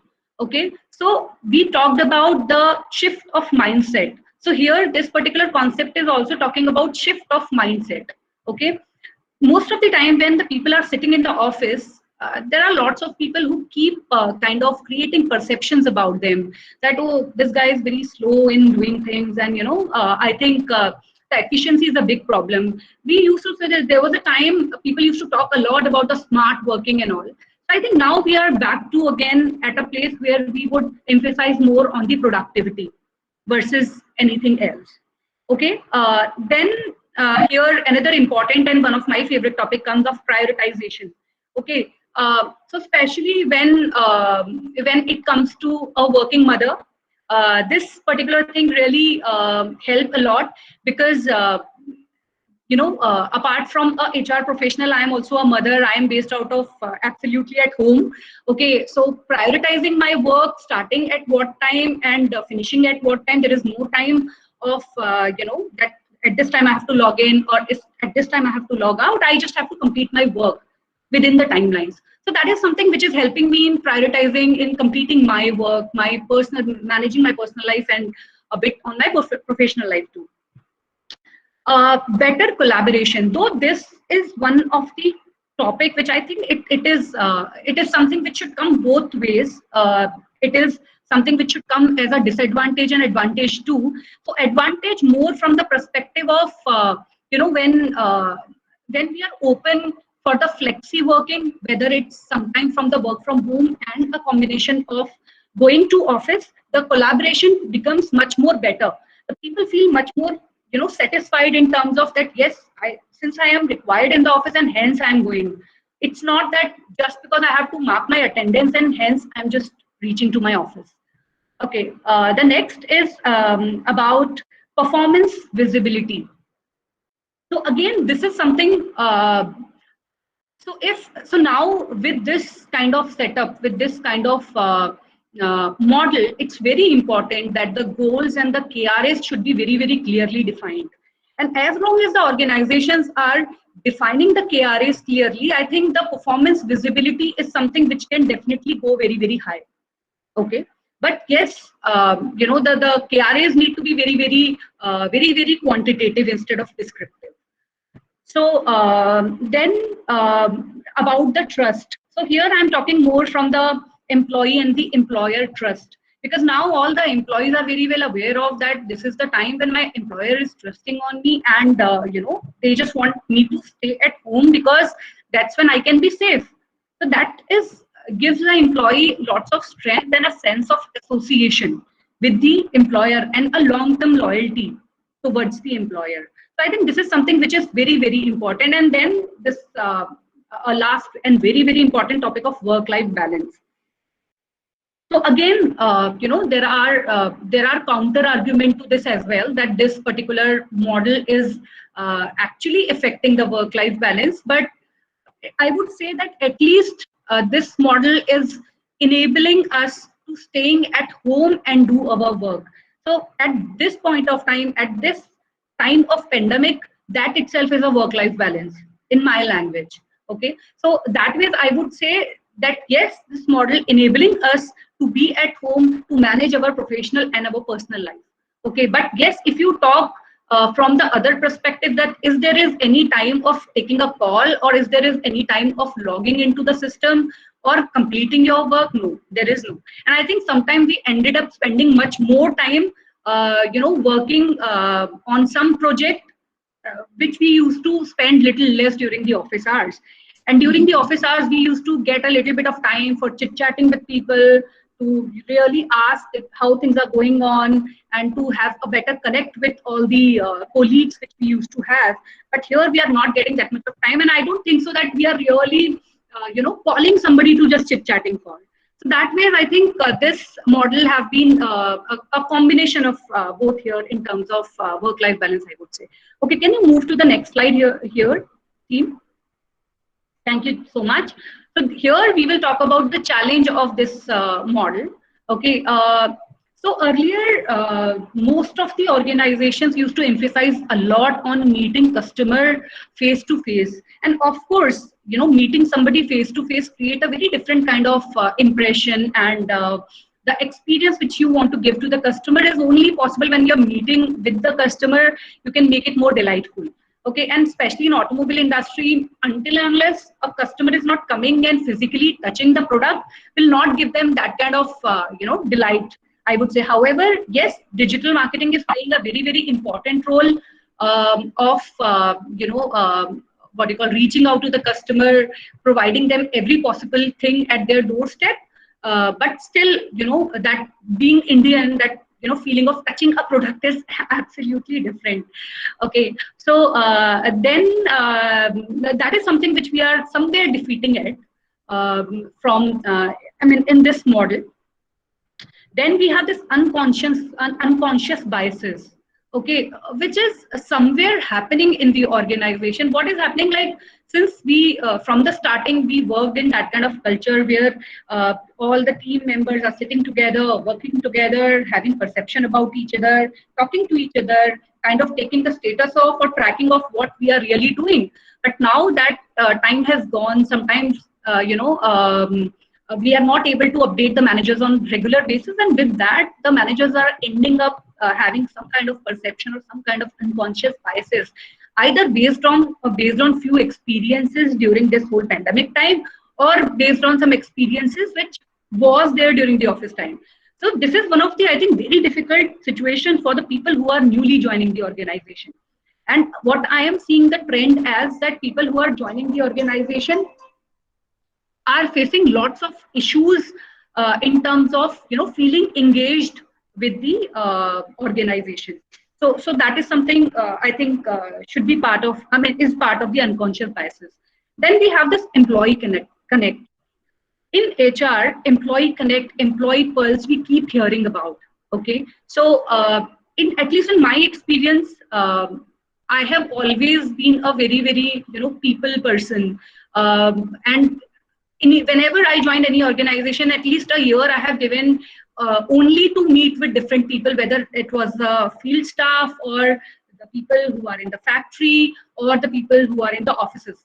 So I think employee connect is something which we are missing these days, because in the earlier scenario, we used to visit, we used to work with those employees. Like in my previous organization, I used to work with my sales person, the DSR, the ISRs, and ensure that to hear from them that what are the kind of issues which they are facing, and that's when they were able to relate with us. But in the current situation, first of all, it's very difficult to call each and every person daily. Okay, and even if you try also, you cannot connect the way it was. Okay, so this part is something as a HR I think we are missing at. Then there is we all are facing lots of issues related to connectivity. So anytime the call can get disconnected, we are absolutely at the mercy of internet. Okay, and sometimes the calls has been bumped by the kids at home, or there can be some security issues, there can be some internet problems. So there can be lots of problems which we face, especially during this time. Okay, earlier when we used to sit in the offices, our teammates or the other teams used to be hardly 200 meters away from us, or maybe a 50 meter away from us, and we used to share a very, very good camaraderie with all of them. But now what is happening? That we are not able to meet them regularly, we are not able to interact with them regularly, and in fact they are not in our priority list to interact with. Okay, because they are the cross team for us. So working with them is getting a little bit difficult, and especially being in HR, we keep interacting with different departments, and we need all-time help from all of them, whether it's a procurement or it's a logistics or it's about your recruitment team or anybody, even within the HR. Okay. So one of the important point which I feel is impact on the culture. So now we are ahead of around a year from the time when we started this whole work from home culture. We are not sure that where the culture is really moving, because culture is something which is represented by the people, And in the current situation, we don't have people in the office. So maybe this is not the time when we can really say we are really in a situation of thinking that where we are really moving to. So most probably the next year would be, somewhere we can really understand that from the culture, from the value perspective, where we are really standing. Then the other topic, then the other point is transparency in the team. So since we all are working offline or maybe in the silos right now, it is getting a little difficult to, what do you call, keeping things transparent. Maybe you are transparent from your side, but sometimes what is happening that the communication which is happening within the team is maybe not transparent, and it's not maybe intentional also. Sometimes what is happening, because of lots of priority, lots of things which you are doing and you already have in your plate, you are unable to keep the team posted.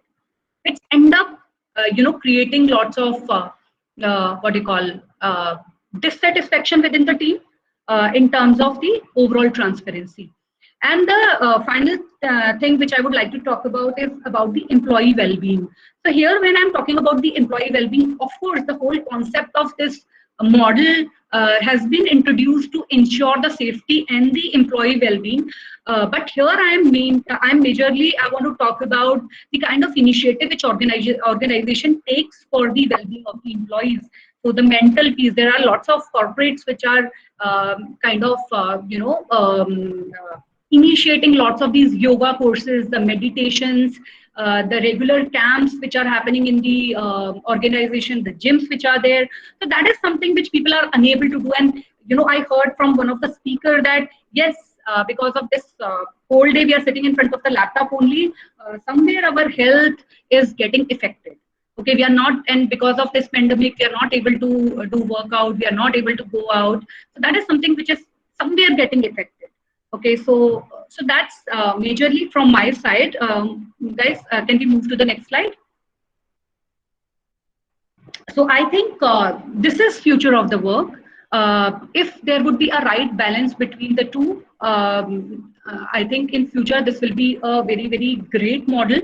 Let's see. We have still, the organizations are still working on lots of other models within this particular hybrid work reality. So this is what I have right now from my side. Thank you so much. Thank you so much for giving this opportunity, and all the very best to all the students. Thank you.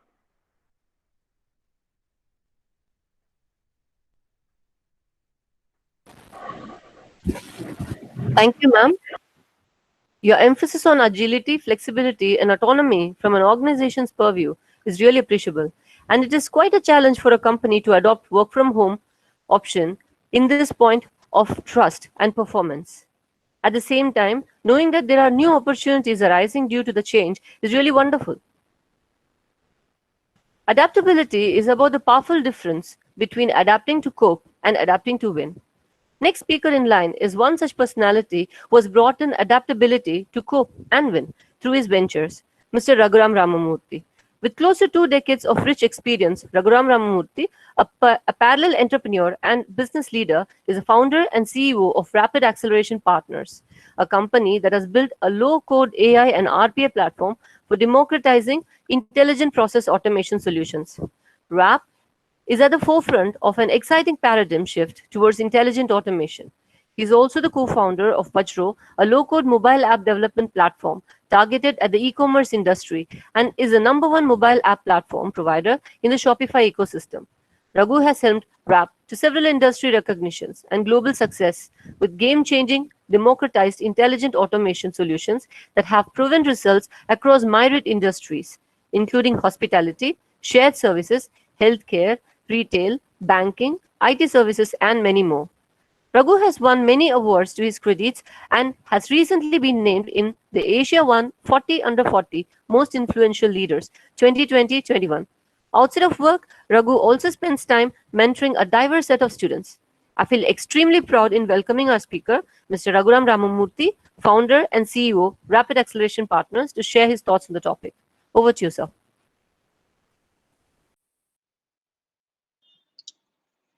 Hey, thanks a lot, Gauri. So thank you to Professor Satyanarayana and 𝒂𝒂 for inviting me here. Again, it's a pleasure. Like Guru mentioned, I think anytime, any interaction with DOMS students and DOMS fraternity is a matter of, I mean, it's like homecoming for us, right? So Guru and I were actually classmates at DOMS way back, right? I don't want to say the year, so you'll all know my age then. So, but yeah, we go back till then.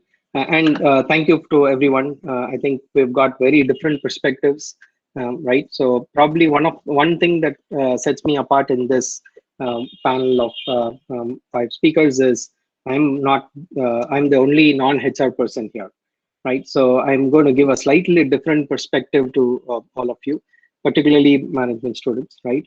So I've never been in HR. I've always been a generalist, right? And sometimes I joke around with some of my HR friends saying the same folks that talked about employee engagement at workplace, team building activities and all that. Now in the last 1 year, I've completely taken a different stand that none of that is going to work anymore.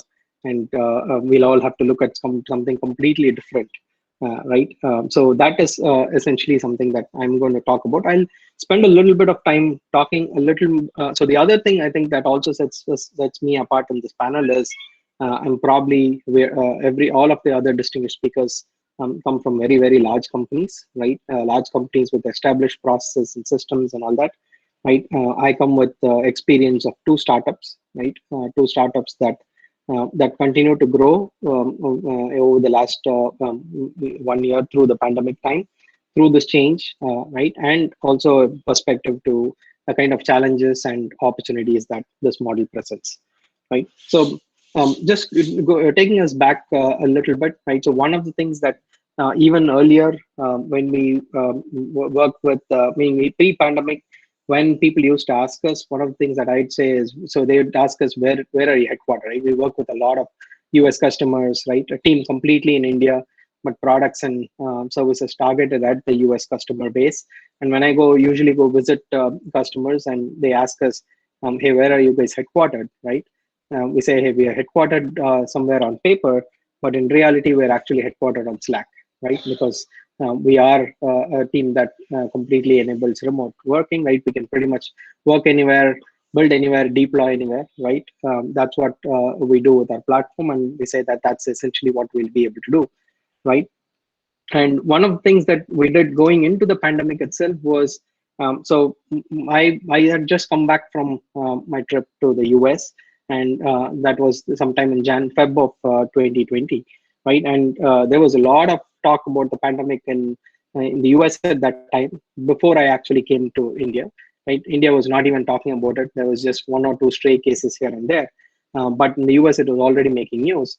And as soon as we came back, we got together and said, between both our companies, RAP and 𝒁𝒂, we said, hey, we got to get prepared for this.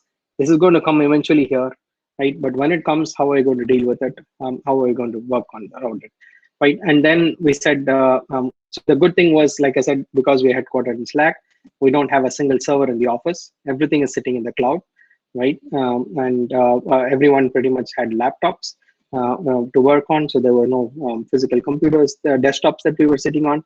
So all we had to say was, just start working from home from this week. And so 2 weeks even before the actual lockdown started, we had basically told people, just go home and start working. We'll come to office only if there is some critical meetings. Otherwise, we'll just sit and work from home, right? So it was all hunky-dory for the first few weeks, first few months, I'd say, right? And at that point, then we started seeing challenges, right? And challenges, I'm going to kind of perspectivize the challenges a little bit, right? One is products versus services organizations, right? So I think in the services space, we also have a small services arm, right? Essentially, we build the products, but we then package the services around it and do projects. So the projects side was not a big challenge in terms of execution. We were able to largely execute it very well, but we had severe challenges on the product side, because as a small organization, we tend to stay a little close to our customers. As products take shape, right, we try to run it through multiple people, and that kind of results in changing perspectives, changing pivots that we have to do right, based on inputs, and then pivots became much more slower. And in general, smaller organizations are known to be agile and easy to pivot, and that is a challenge that we were facing, particularly with the remote working, right? Obviously, I'm not going to touch on all of the advantages of remote working because all of the other speakers have talked about it really well. But these are some, I'm just presenting a completely different perspective to say, what do we need to look out for, right? Services seems to have a good model for hybrid working or remote working, right? For products, that's going to be a challenge, right? And meaning I'm talking about, forget about hard products, right? That's a completely different challenge, right? So we've seen a significant number of products miss deadlines and dates to launch, right? But I am talking more from just from a software products perspective, where you need to have different team members. You're talking about a small team, but a very, very different pivot strategies that you will need to adopt or be agile, right? That is one that we've done. The second is that we saw that in increase in productivity in about 2-3 months, right? We started seeing a decrease in productivity, right? So we tried multiple things, right? We said, hey, we'll have a meeting that will bring everyone on Friday, right? Or we'll bring everyone together. We had to hire, right? So both organizations, so we were about 55, 60 people. So today we are about twice that size. So we've doubled our sizes through the pandemic. So remote hiring, remote onboarding, remote training, bringing people on the product side, right? I mean, services are not so, it's not like, okay, we're going to hire a bunch of services folks who already know the tools or software, right? So we are hiring people to work on our product. So we had to bring people in and then train them to work on our product side. So that just presented additional challenges, right? So I think just from that perspective, I think there is a completely different thinking that we need to do in terms of how smaller organizations, how small and medium organizations with a certain different types of challenges will be able to cope up. And I mean, I'd say we don't have this magic pill yet, right? We've learned through time, right? So we started bringing people back to work early this year, and then we had to again go back into a work from home model given the second wave. But again, we have just learned a few things, right? So some thoughts that as management students, I think we'd like to leave some of you with, right? Is one, first is how do you actually build managers who can build teams remotely, right? I think in a very, I mean, not to sound very pessimistic, but I think in general, our country in terms of culture lacks good managers, if you will, right? And then add to that the whole complexity of managing teams remotely. I think a fundamental framework or structure for how we actually train and build managers who will be adept at building teams and managing teams remotely and in this hybrid model is a key component that we all need to look at, right? The other piece is remote engagement, right? So we hired a HR, right? And we raised funding, we hired a HR, we moved into a new office. Our HR told us we have to engage all these people, that employees at workplace. So we'll get a table tennis table, we'll do some activities at work, right? We'll get a foosball table, all that kind of stuff, right? We did all that.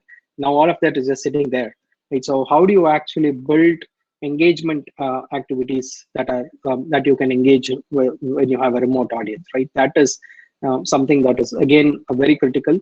Again, very, very limited scope that is available for engagement activities. So how do you actually do that, right? And then productivity enhancement, right? So when you say productivity enhancement, I think not about working extra hours and stuff, right? That is there, but much more about how do you actually measure and make sure that people are as productive as they would be otherwise at the workplace, right? So again, when I say workplace, it's not only about how many lines of code they will be able to write, right? That's not the productivity measurement that I'm talking about, but how do you actually build to ensure that people collaborate, get things done on time, right? Meaning it's end of the day, productivity for an organization is measured with how efficiently and how much on time were you able to get the task done, right? It doesn't matter if a guy wrote 100 lines of code in an hour or 1,000 lines of code in an hour, right? That is immaterial. But end of the day, if we were able to meet objectives as an organization, that makes a lot more sense. So given that, I think how do you actually drive that productivity, right? So some very, very practical basic challenges that we've seen are for example, so if we were working at workplace, there's a small clarification that we had to ask from someone, right? All we do is just walk up and say, hey, how do you do this? I'm stuck here. Where is this?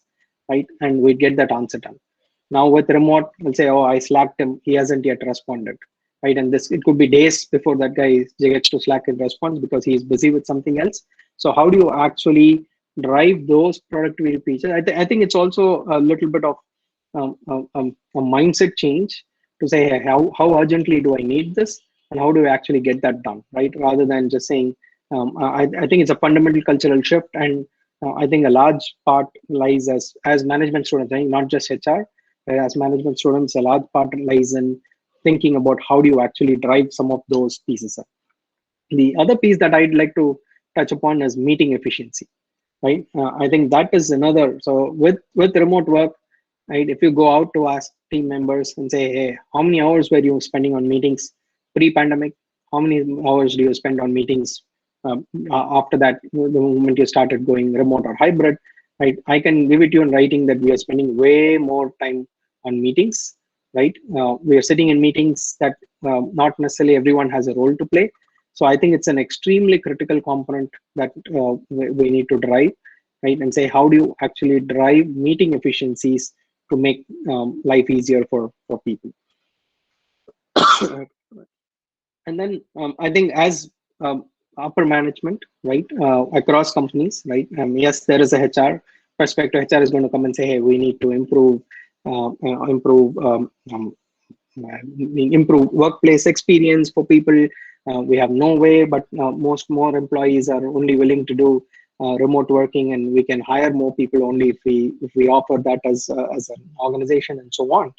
But then there is that typical dilemma between an empathetic, a human-based leadership versus making something that is commercially viable, right? So how do you actually balance those two? I mean, they always come with conflicting objectives, and as management students, it's an extremely critical fine balance to walk between those and balance that to ensure that you're still able to meet the objectives as an organization and yet be empathetic as a leadership to people. Right. And then the last part that I'd like to touch upon is the Guru talked a little bit about that, right? That is the culture, big culture difference between work in India, whereas work in the developed countries where you do by the hour and so on, right? I think that's an extremely critical comp, right? In general, you would find that the cultural there is a fundamental cultural shift and mindset in teams that we need to bring, right? And when I say that, for example, the blend between, meaning where does official work end and where's your personal time, right? I mean, that's something that is extremely. There's a very gray area in our context, right? In our cultures, right? And that is something that is very important to start driving. More so if you need to make a remote work or a hybrid work model work, right? Yes, there needs to be a balance between work life that is there, but there also needs to be a demarcation between work and life, right? And how do you actually drive that, right? That is another critical. For example, I mean, even before the pandemic, right? So I worked with a lot of Americans, worked about 11 years in an American company, lived in the US for a couple of years. So one thing that I've noticed is breaking personal calls, unless it's an emergency, an average American would not even get a personal call in an 8-hour workday, right? Whereas that's not true in most of our cases, I'd assume, right? An average Indian probably gets multiple personal calls that they have to do, right? And during the workday, and they try to balance that, right? And I jokingly usually say when we used to do work from home pre-pandemic, one thing I used to say was, I'm working from home today, right? So then my wife will come up to me and say, hey, because you're at home, I'm going to go out, right? If the delivery guy comes, why don't you collect the delivery, right? Why don't you do this? And I jokingly say, I'm working from home, but I'm not working for home, right? So how do you actually, as management students, as HR, I think it's also a critical component to drive that sensitivity with teams to say, how do you actually make that demarcation between work and life to ensure that there is a good balance between work life, right? I think a lot of people complain that I don't have work-life balance, primarily also because there is no demarcation between work life. It seems like work is always intruding into your personal life. And as long as there is a clear demarcation and we meet objectives at both ends, I think the life will be much more smoother. So with those thoughts, I'd like to hand it off to the other speakers and the panel for moving forward. Thanks.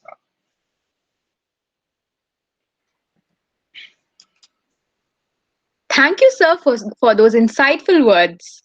Learning about the fluctuation in performance and related challenges was really a view on the flip side of the coin, that is hybrid work model. The need for structured approach to tackle the challenge of having remote workers seems to be the need of the hour. The secret of change is to focus all of your energy not on fighting the old, but on building the new, said Socrates. Moving forward, we have our next speaker, Mr. R. Prasanna Venkatesh. Mr. Prasanna is a computer science engineer and a human resource management professional, being associated with the wonderful field of manufacturing industry all through for the past 12 plus years, covering aluminum high-pressure die casting, construction equipments, elevators and escalators, and medical equipment and diagnostic reagents manufacturing.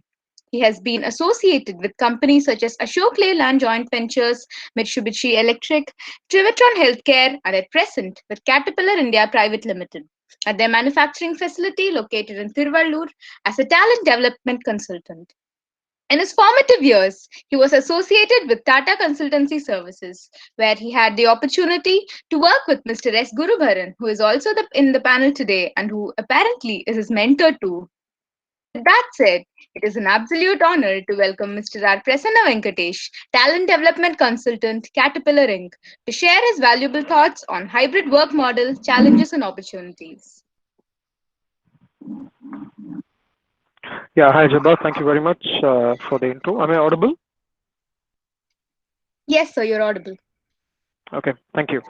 So, vanakkam, anaivarakkum, and so good afternoon and hello to all in the panel today, starting with the former HOD Madam Dr. Thenmozhi, and then current HOD Dr. Khaja Sharif, Honorable VC of BIM, and then my mentor Guru, and then my dear students, and then my peer panelists over here.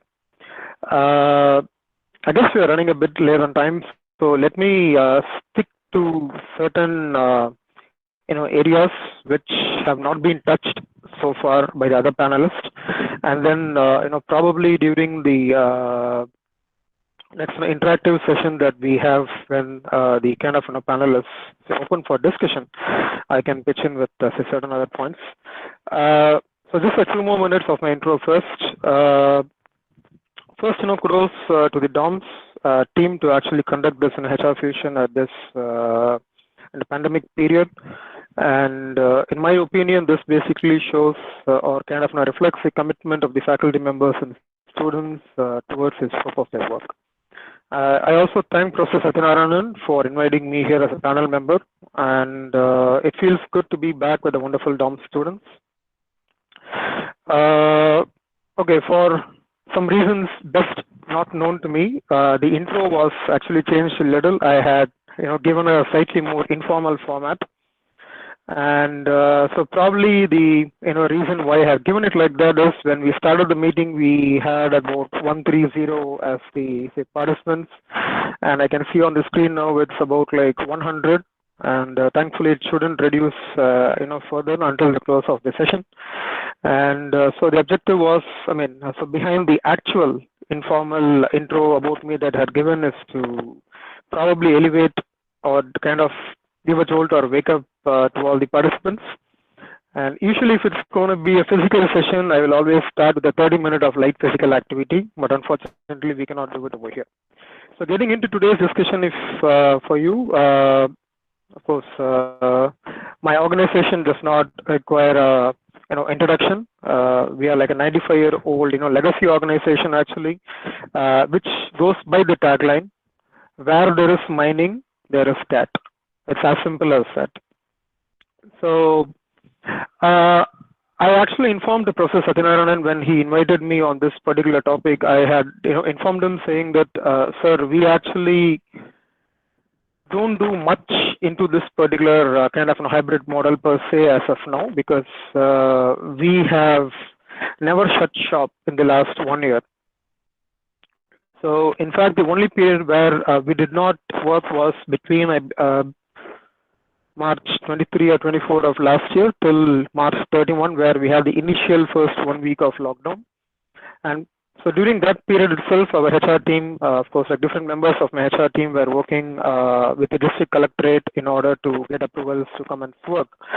And the reason why, because as I informed before, we come under the department of, or the kind of a Director General of Mines, and which comes under the essential commodities or the essential sector, because we actually manufacture and supply machines which work in coal mines predominantly towards the excavation and transportation of coal, and which is the raw material which is used in thermal power plants. So which obviously kind of reinforces the fact that we are, and which means, and of course the electricity is in the form of an essential list of things. So we give machines which is kind of directly supplying or directly helping the kind of essential commodities. So we do technically have a kind of hybrid model. We do technically have a work from home policy and stuff like that. But predominantly we have been operating from our facility, and of course we saw in the first presentation on certain best practices where the Vice President of 𝒂𝒂 had presented on how they ensure kind of social distancing and disciplining at at a factory setup. So I would say that we are at par with regard when it comes to the kind of best practices with regard to social distancing. So I don't want to go into that particular topic per se now. See, earlier there is a pre-COVID, Caterpillar did have a flexi work policy. But let's say that if I wanted to do a kind of flexi work on a kind of normal non-COVID scenario, I have to first approach my supervisor. I have to tell him or her, or indicating that why is that I actually want to do this work from home, and then I have to inform him saying that what are all the different time periods in a day in which I'll be operational. Say for example 8 to 10, and then 10 to 11 I'll take a break, and then again 12 to 4 I'll work, and then again the kind of remaining part of the 8 hours. And then I had to give a weekly report indicating that what are all the things that I had supposed to do, and then what all things I have basically done. So if you see where we are today from where we are kind of pre-COVID, I would say that we are in a complete cultural shift in Caterpillar from how we saw work from home and how we see work from home today. So like predominantly today, we have our support departments like human resources, we have our business resources, and a few other engineering oriented departments in the factory who luckily have the flexibility to kind of operate from home on a kind of a staggered basis. So let's say that, for example, I have opted for a 3-day working from my factory and 2 days from home. So I kind of stagger it with my other team members in HR. And but however, when it comes to the production workforce, or what we call as the workman in the factory, unfortunately they do not have this particular luxury at this point in time. But however, we have ensured that they have a very safe and secure work environment during this pandemic, reducing the proximity from one another. So yeah, these are some of the points which I will be talking in the next couple of minutes. So what we did different from the kind of previous years, I would like to add upon by saying, one, we actually reworked on what we call as the structure of engagement. And in Caterpillar, fortunately or unfortunately, if you see, we work at a very, very high / conceptual level of things. Like for example, when I interview people from my team for for like engagement activities or stuff like that, people usually come with something which they call as, sir, we do this, birthday cake cutting, we have family outings, we have sports and games. Yeah, that's true. That's definitely what we call as a kind of tail end of activities. But if you see in Caterpillar, what we call as engagement is something at a higher scale. We call something like say in a winning culture, under which we have something called as authentic leader communication. We have meaningful work, we have personal growth, and we have something called as empowered environment. So if I say this to a kind of an aspiring HR student, one, they will be confused, or they could be kind of rethinking on why they took up human resources, because I would say 6 out of 10 did not understand this when we post such concepts to the interviewing, to the kind of students at the time of interviews. So we had to really, rethink on the kind of formats of executing these, employee engagement pillars. So I would start with something called as what we actually kind of became into from an active model into a kind of proactive model actually, and we have something called as a Caterpillar experience, which is an umbrella of offerings from human resources to our customers in the factory. And again, so what I'm saying now, what I'm going to say is from a factory perspective, the Caterpillar corporate or the engineering design services or the city office, they have a complete opposite dimension. In fact, if they need to come to the workspace, they need to get their manager approval. So that's completely kind of opposite and different. So my perspective is from the manufacturing or the factory perspective. Okay, so we actually kind of became proactive in our Caterpillar experience model, and let's say, for example, in order to enhance the kind of connect between employees and the management during such kind of trying times for all of our employment for almost everybody. So we have basically increased the number of sessions where they can directly meet the management, where they can, what we call as focus group meetings in the kind of Caterpillar slang. So we have basically increased it from probably once in a month to kind of twice in a month, and where employee, so it's a kind of a teamed meeting. So it's no longer where people can come and share their positives or just their grievances, because then it's human nature to come only with the kind of grievances. So we are now introducing teams. Every different meeting has kind of a couple of themes, and then people are channelized into thinking into those lines. And so it's like you are kind of deviating the employee consciously from, even though if he or she is not in the best frame of mind, into something where he or she can kind of get more productive, at least in line of thinking. So that's one thing that we are doing, and that's been quite a significant hit over here. And then we have increased the number of learning sessions that we had. So earlier, if you see, it's a typical manufacturing setup that we have here, and as I told you, we are a kind of legacy organization. So we have a huge training center. So you can actually put it in bold, italics, caps, under quotations, everything, the word huge. So we have really invested a lot on that. So we have a huge training center within the facility, with a lot of simulated work environment, etc. And so all our training programs used to happen in that particular kind of geography. But now to kind of move it over, even though if you're physically present in the factory, you can still attend your learning session on a virtual mode. So this cultural paradigm shift was a bit of a challenge for us. And two is, if you see in Caterpillar, any training program that we do should have like a measure of success, or how we are going to measure the effectiveness or kind of evaluate the success of the program and link it back to the business. So usually what we used to do is the kind of measure of success, we used to have some sort of shop floor based cross-functional say assignments that we used to give to people within a definite kind of like scope of time, and they had to work in that and then submit us the kind of reports, which the faculty will kind of assess, evaluate, and say that is there an improvement or not in his or her kind of competency on that particular topic.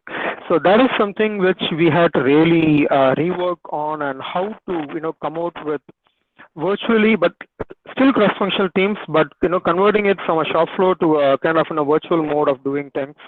So that was a challenge which we effectively mitigated, and so that is in one way wherein we had our employees' attention or kind of focus back into the kind of work mode, than thinking through the kind of negatives of this particular pandemic period. And then if you see, we had introduced something on our say empowerment and autonomy field, something called as where we had meetingless day. So I mean that's still kind of a work under progress because it's more easier than said. So we are trying to move under some phase which is called as for respective teams. So how we are able to bring in 1 day per week as meeting free day. So that is something where if you are connecting from home, as kind of Raghu also pointed out some time back, and as also Shika pointed out some time back, with regard to the child or with regard to the kind of other activities which they have at home, unfortunately, which they have to do. So that is something wherein we say that you don't have to attend meetings per day where you can kind of predominantly focus on your deliverables alone. But it's still a challenge when we are going to integrate, because here like a lot of work happens between cross-functional team, and in Caterpillar like we follow a very strong culture of customer and vendor. For example, I am the vendor for almost my entire facility as human resources, and they all are my customers. So we have TAT for responding for almost any query, and depending upon the kind of questions or query, I mean me or my team has to get back to them on a predefined period with a solution, or at least what is the current work in progress. So that being said, that so I cannot say that Fridays is going to be a meeting day for, kind of a free day for me or for my team. So that is going to be a challenge, but we are still trying to do the best on how we can do that as part of empowerment say culture that we have. And then the third point that I would like to say is we are now investing a lot of time and resources on something called as leveraging technology. So leveraging technology is we have something called as part of our operating model, and what we call as an 𝒂𝒃 improvement agenda. And so under which we are trying to automate a lot of things which were earlier manually done, but now it is going to be automated. It could be as simple as something like rewards and recognition scheme. It could be as simple as the kind of tail end of engagement activities like the say personal milestone achievements, service awards, spot awards that we have, and then we have our all employee meets, we have departmental meetings. So how we are using leveraging technology to break physical contact, but still do not break the kind of continuity of business. So that is something that we are trying to, which we have successfully implemented, I would say. And then the challenge, if you say with regard to shop floor or the production employees, was by the very nature of their work. I would say especially in assembly and sub-assembly areas that we have in the assembly line or we have in the assembly shop in the factory, at least in painting or in fabrication or in machining we have, or in tooling we have a slightly larger scope of space and we work when compared to assembly. I mean that could be the common thing in many of the manufacturing setup where we have assembly line. So we are now like using again leveraging technology, and again using our technical services team or the manufacturing engineering team as it's called in some companies to see how best we can kind of optimize the available resources, and optimize the available tooling. 3 is optimize the available space that we have with regard to in order to ensure social distancing in the shop floor, and to reduce physical connect between one employee and the other, and then also reducing the various amount of touch points that we have. So that is something which we have done, and where we listen to the operators at one, because they are the people who know the best when it comes to the challenges that they face in the shop floor. And 2 is we have a wonderful technical services team which basically support our production team when it comes to helping them with this. Then the other point I would say is we actually believe in building a stronger you. So under which we introduce something called as total health. It's called as total health program. So the total health program, it's again like an umbrella of or a shield, I would say. It basically covers financial well-being. It covers your physical well-being. It covers your mental well-being or your emotional well-being, as we call. And then it also covers financial. Okay, I informed this already. So it covers financial well-being, and it basically brings in a sense of purpose for every employee. So this has been a big hit among all the employees, and we have channeled some external agencies as qualified counselors under our EAP program, and they meet our employees. So employees are free to go and talk to them, of course, virtually, and with strict confidentiality, and they get direct help from them. And we have a facility onboard medical team which helps our employees and their extended near and dear ones with hospitalization, because as you all know that at this point in time even getting a hospital bed is a challenge for the common man. So that is something which our factory medical team is really helping our employees and our near and dear ones with their contacts. So that's something which is phenomenal and which is really appreciated by all the employees here at the factory, which is a need of the hour. So yeah, and then of course with regard to the financial health program that we do it, we are re-emphasizing on the, a lot of investment schemes which are already existing as part of the Government of India schemes and as part of certain other popular schemes. So we are having a lot of sessions on a quarterly basis, so that people, they feel secure, one for themselves and two for their families in these uncertain times. So that is again which is actually well appreciated by all our employees. And so finally, if you see, we have frequent. So when I use the word frequent, it's not on a weekly or a monthly basis. So that's probably more on a quarterly basis. We have formal and informal surveys from our employees to basically get the pulse of the people on whether what we are doing is in line or parallel to what they are seeking in for. So that is something which we do in order to know whether should we have to improvise or improve on our offerings, or are we going on the right channel. With this, I would like to pause things over here, and once the panel is open for discussion, I can pitch in wherever there is a requirement. Yeah, thank you. Thank you very much, sir. The challenges in adopting hybrid work model in a mining company like CAT is a learning in a different perspective. Proactive model for developing connect between employees using focus group and experience on shifting from shop floor to online mode and the effort put in to meet the needs of employees were very insightful indeed. Thank you again. Now we are stepping into the most awaited session of the day. We are about to start the panel discussion on our topic, hybrid work model, challenges and opportunities. The session will be moderated by Professor Dr. Asit Barma. We request our panelists, Dr. Suresh Babu, Mr. S. Gurubaran, Ms. Shika Kulukshetra, Mr. Raghuram Ramamurthy, and Mr. R. Prasanna Venkatesh to join the discussion.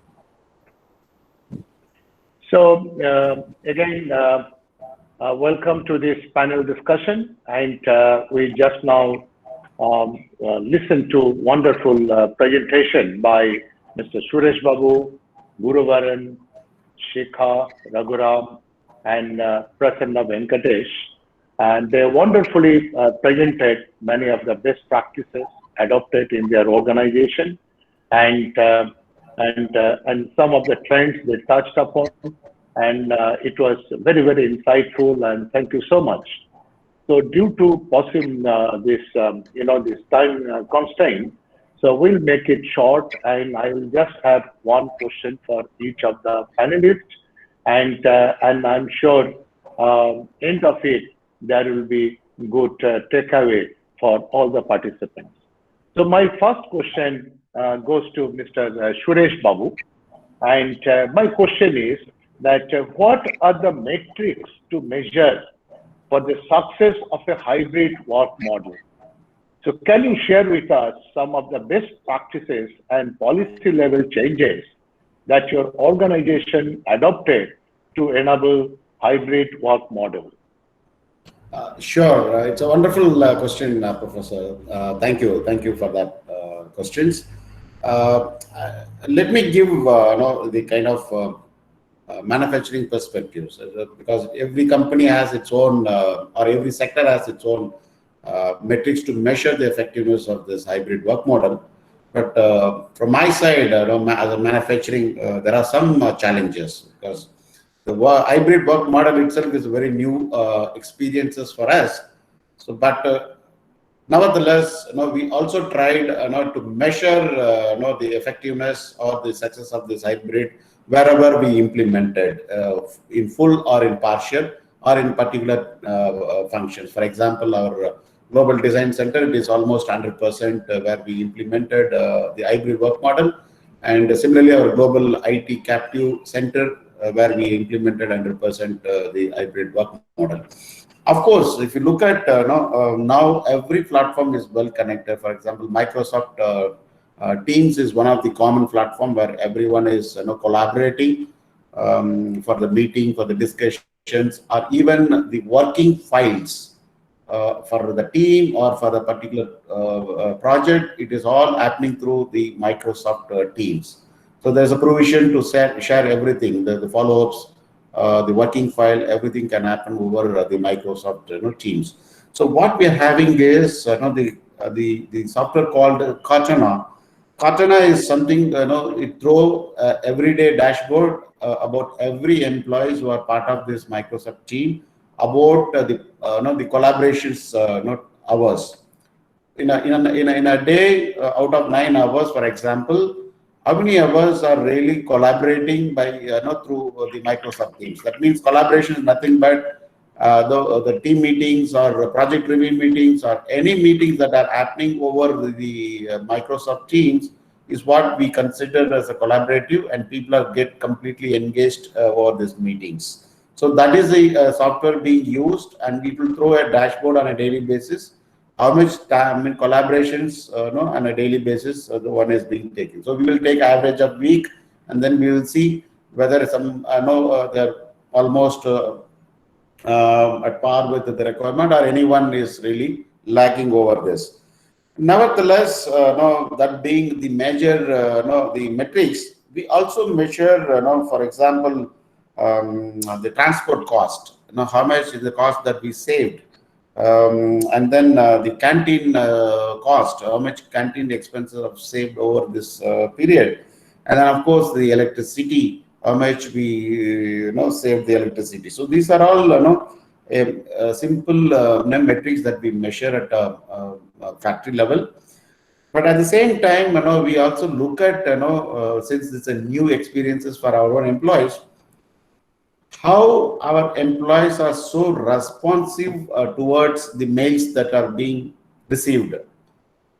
We expect within 24 hours, every employee should be in a position to respond to those mails. We don't want that mails put it in the cold storage and reply after 1 week or 2 weeks or when they find time. Not like that. Same way, attending calls. If any phone call comes, we expect our employees to pick up those calls within stipulated timeline, maybe first 3 rings or 4 rings. Our employees expected to pick up the calls and respond to our customers or our internal customers. So these are all the quick metrics that we follow. And of course, the clock in, clock out time is also being measured. We also track what time one is clocked in through system and what time one is clocked out. So whether this employees are really meeting out the required working hours per day. Of course, these are all very basic metrics that we follow, and it is very tough to really measure at this point in time. Considering all other difficulties, for example, then their health condition, sitting at one place without any other distractions. Here at office they have many times can go out, coffee break, chit chat, all that can happen. But at home they have to sit at home, and within four walls they have to manage all this. So considering all this, mental health and then physical health, and then considering the loneliness, all that, we are also now not really focusing too strictly on this. But I'm sure when this model itself reaching to the maturity level, probably we'll have a proven metrics, not defined metrics, not to put in place to measure the effectiveness of this hybrid work model. I think this is the best way not to start with. Thanks, Professor. Yeah, so good. So very well summed up, Mr. Suresh Babu, and thank you so much. Now I'll move over to Ms. Shikha. And while in knowledge economy, and I myself, worked in knowledge economy for about 30 years, and I've seen that how this kind of hybrid work model that works there. And in fact, this technology industry itself has grown out of this hybrid work model. So this is nothing new for the knowledge economy that has been there for decades. Only that we are talking about it after this COVID. So while in knowledge economy, it is fairly simple to implement this hybrid work model. But what are the innovative practices? How do you think this hybrid work model can be implemented in a manufacturing setup? So, could you just throw some light on that? What are your experience, and how do I enable that in a plant and machinery setup where the people need to be there in person? Or maybe nowadays we see that 3D printing and also a lot of other technologies, coming in, and a lot of robotic application. So do they help in this kind of hybrid work model, or is it getting redefined in a manufacturing setup? Over to you, Ms. Shikha. Thank you, sir. Thank you so much. So though I just want to highlight one thing here, that actually, yes, being part of a manufacturing organization, but I'm based out of headquarters, so which is the corporate office. So I am getting very, very less opportunity to really visit plants. However, we are in close touch with the people who are based out of there. So based on my experience, based on what I'm hearing from them and the general automobile sector, what is happening, I can just, share my experience. So, sir, as I already mentioned in my slide also, that, as per the philosophy of hybrid as well, that the whole thing is divided into the three categories. So fortunately, unfortunately, the manufacturing part comes under that 45% of the category where most of the people need to come there. So yes, in Royal Enfield, we have our most of the functions, automated, but the manual intervention is required at more or less at every step. So it's there. So from last year itself, hardly we were closed for a month or so. And after that, the organization, the factory is absolutely, the plant is absolutely working. Okay, and we are taking all the possible measures and the protocols which can keep them safe. But there is no, I would not say that this hybrid culture working is really working there as such. Okay, so yes, the hybrid work culture working in the corporate office, it is applicable on all the support staff. But the people, the HR who are based out of the manufacturing unit in the plant, they are also coming actually weekly. Not every day, but as one of our speaker, talked about that 3 days in the factory and 3 days in the, home kind of setup. That is something which we are also working on. So people are going to office, people are, staying there for 3 or 4 days, they are going there and they are coming back, and then they are doing work from home for 2-3 days. It's like that. The buses are running for their safety purpose. So whatever is required for their safety purpose, we are doing that. We are providing all kind of health support there. But apart from that, if you really ask me that whether the hybrid culture or the model is really applicable there, no, sir, it's not. It's not completely there. At the very different pockets, it's applicable, but especially in the manufacturing setup, it is not. Okay. So thank you for your perspective. So now my next question would be to Mr. Raghuram Ramamurthy. So my question is that given your experience, rich experience in the domain of AI and RPA, so could you throw some light on that AI RPA application in enabling this kind of hybrid work model? What are the best practices? How you have seen this playing out in India? Sure. Yeah, thank you, Professor 𝒂𝒊𝒅. So I think like Guru had touched upon this topic a little bit, right? When he talked, I think traditionally what we've seen is, right, I mean, AI and RPA has been talked about for quite a while, right? It's become a core emerging technology in the last maybe about 3 to 4 years, I'd say, right? But traditionally, if you look at it, it was largely around optimizing costs or higher accuracy or improving cycle times, improving compliance, and so on, right? But in the last 1 year, 1.5 years, I'd say that perspective of management to implement AI or RPA-based solutions has shifted more from cost and all that. I mean, that still remains a given, right? Because those are implicit benefits from a company standpoint. But traditionally, you notice that shift has happened largely towards employee experience. There's a lot of talk around how AI and RPA can help with in enhancing employee experience, right? So, for example, Forrester did a survey very recently, right, post-pandemic. They did a recent survey of about a large set of business leaders from across business lines, right? So I'm not only talking about technology, but just across business lines. And a big chunk, almost 2/3 of them said that RPA or AI has helped them restructure their existing work, thereby enabling employees to have more human interactions. Right. So in traditionally, I mean, even with software, I think we've seen that happen over the last 10, 12 years, right? So traditionally in software, one thing that we've seen is there was a lot of time that programmers were sitting and spending on writing code. Right now, that is reduced today.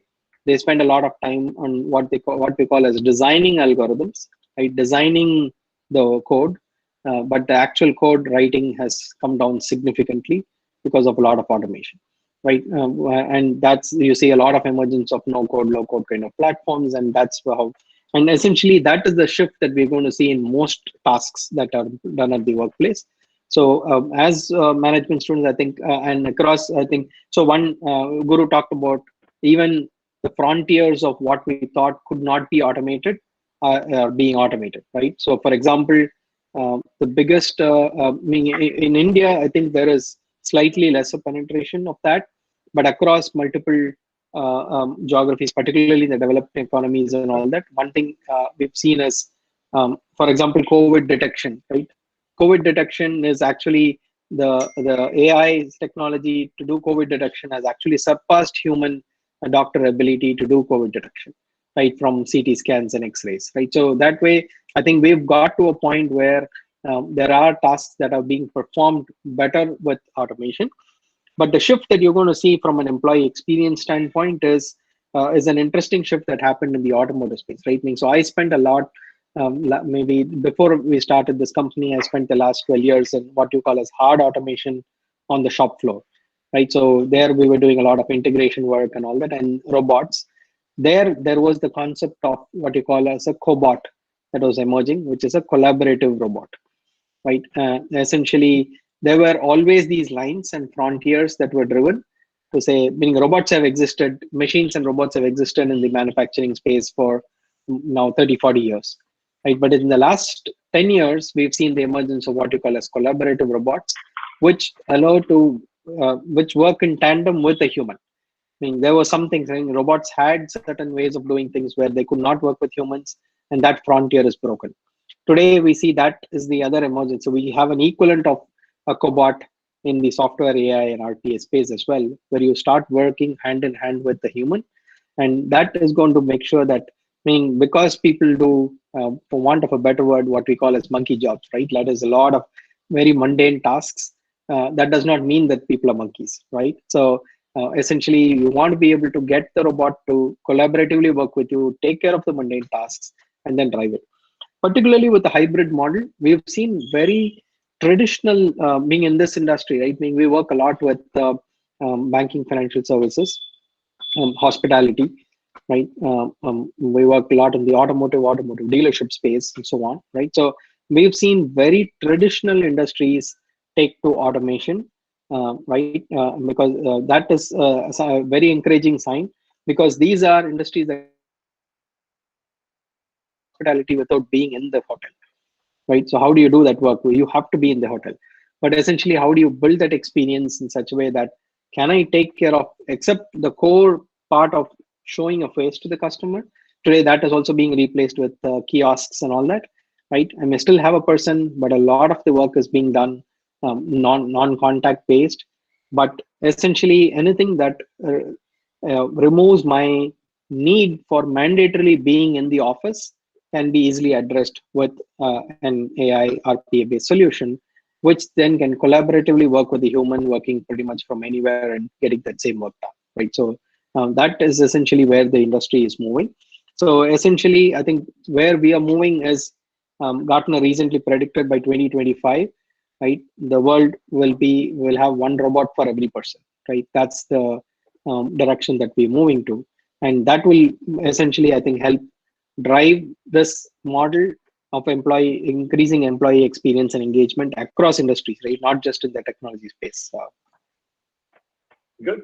So thank you so much, Raghu, and wonderful perspective. And we also know that where we need to focus and how we need to reorient our curricula, and I'm sure we'll be working towards that, and we need your continued support. And now next I move over to Mr. Prasanna Venkatesh. And so Caterpillar is an account that I was very closely associated with for a very, very long time.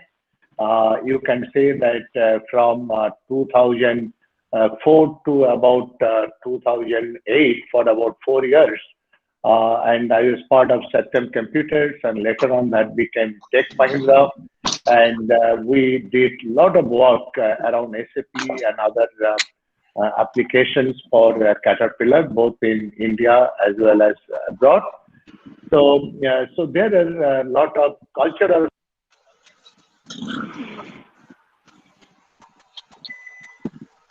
Oh, I think my mic was not working for some time, right?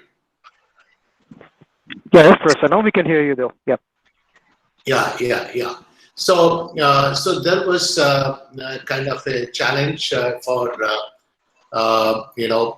we saw that in Caterpillar, this cultural integration is one key aspect. So my question to Mr. Prasanna Venkatesh is that how do you address the cultural integration? Because you have these practices and the processes from different regions coming together, and India, you are operating, you need to follow some other process. So when partially or to a large extent, whatever be that mix, you need to, when you enable this kind of hybrid work model. So how do you ensure those kind of cultural integration, which is very important to enable a good, successful hybrid work model? Yeah, first, Honorable VC, okay, first I'm very happy to note that about your association with this great organization. I'm so humbled with that. And this is a kind of a very interesting question. I would be actually happy to take it up. To start with, like Caterpillar, if you see, if you go to any kind of websites and see about like Caterpillar performance, or if you go to the kind of Caterpillar US website and see their kind of balance sheet, you will know that it's more like a kind of a sine wave that we see. So it has a crest, it has a trough. So the thing is that that's acceptable, and we acknowledge that that is how the kind of performance will be in Caterpillar by nature of its particular business. And if you see, actually, I would like to, though the question, like kind of revolves around the term called a cultural aspect, I would like to coin it as kind of a geographical or geocultural aspect over here. And the reason behind that is, primarily because, Caterpillar, as you know, is world number one when it comes to, mining. And it's also the world's largest organization in this particular line of business. And two is we are located at 500 locations and counting.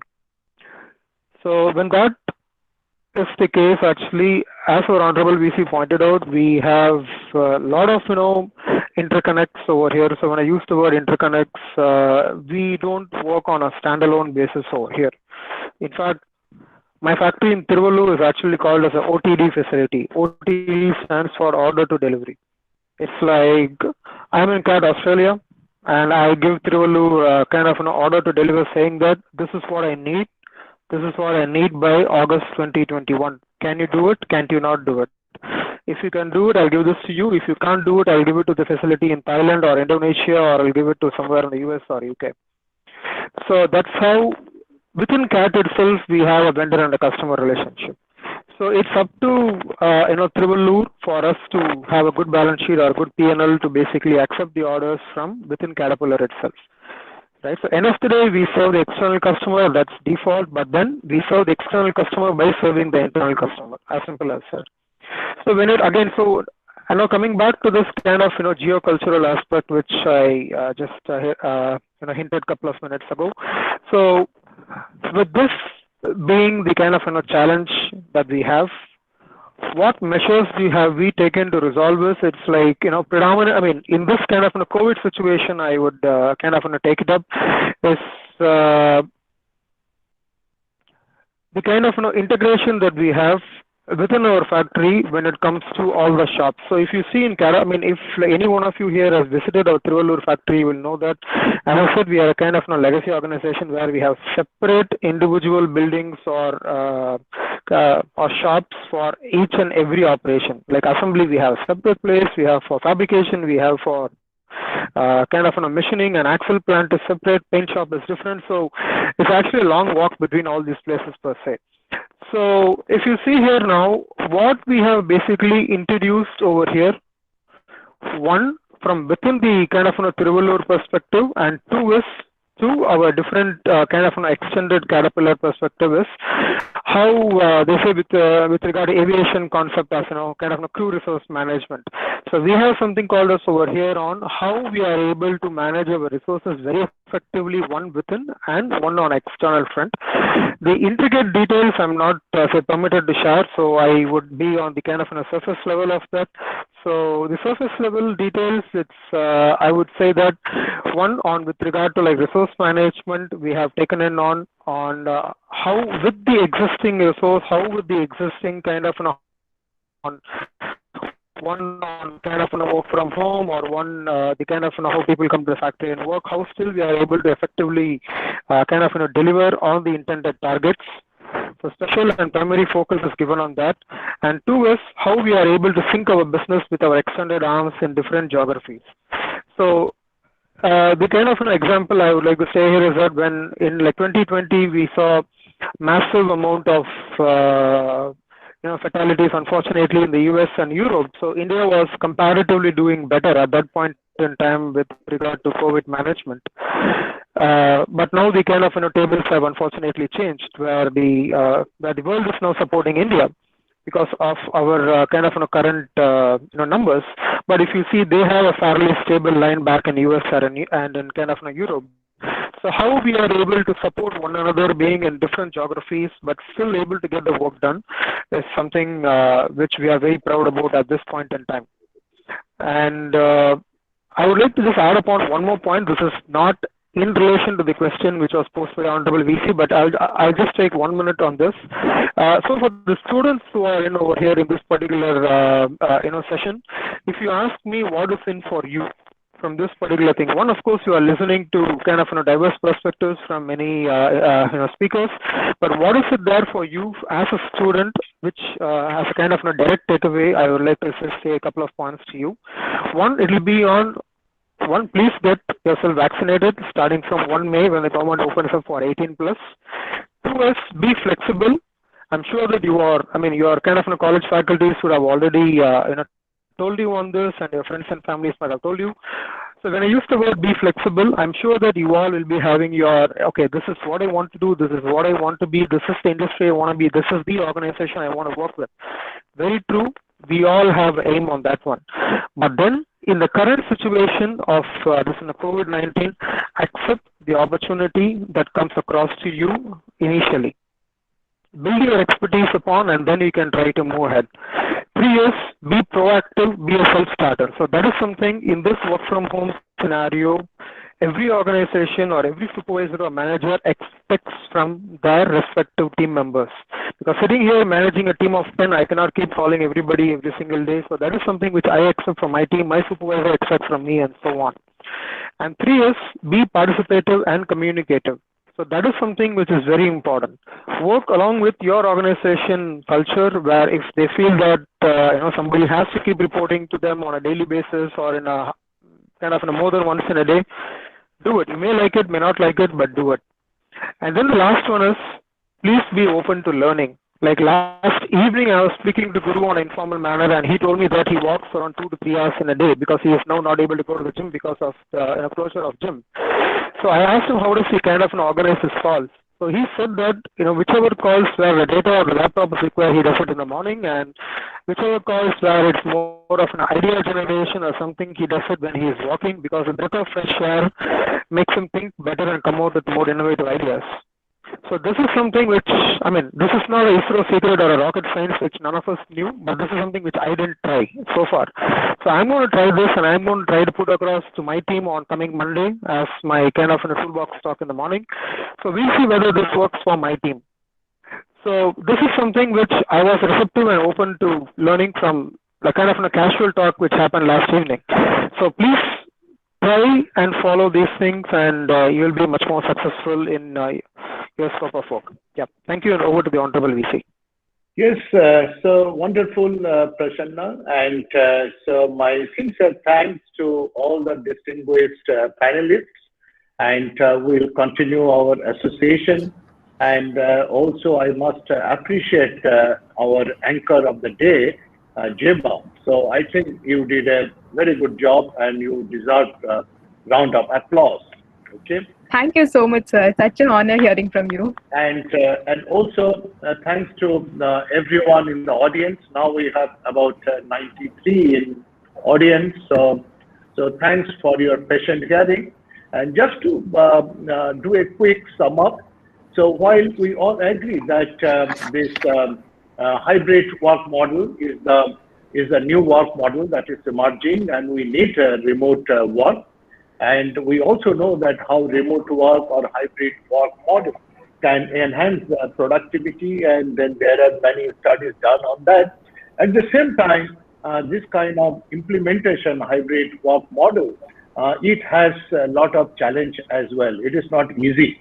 So in this panel discussion, we try to look at few aspects like policies rework. So how to rework the policies to enable this hybrid work model.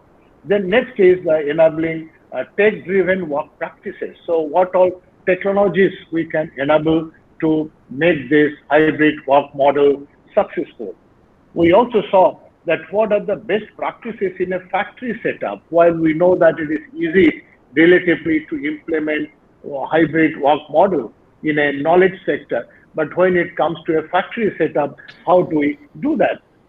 We also saw, and in fact, it's an opportunity to know about the use of AI, robotic process automation, or the emerging trend of collaborative bots or cobot, what we call it, how we use them in engagement, in employee engagement. How do we use those AI, RPA, and cobots? And finally, we touched upon a very important topic, because today the world is flat, okay? So very soon you'll find that many of the large OEMs, like it can even be like Caterpillar, GM Motors, Ford of the world, they will be holding the brand, they will be holding the quality, and the manufacturing would be distributed. It could be given to third party to do it, and all that will happen. So when this happens, so there will be a fusion of multiple cultures. So how do we integrate the geocultures, multiple cultures in making this this hybrid work model very, very successful? So these are few aspects that we try to look at. There are many more aspects that we can take it up for our study and research subsequently. I think this conference should not end just by deliberating here. This conference should not be another checkbox for the department, saying that, okay, we did this annual quota of one event, so we have done it. So my suggestion to Professor Satya would be that from Bharatiya Darshan Institute of Management, I am ready to collaborate with you, and let us create a collaborative, a special task force, or you can say special interest group, and you have all the panelists there and all the thought leaders in this space. We can all be part of that, and we can periodically meet and come up with our own white paper, best practice papers, and create a momentum of that. Okay.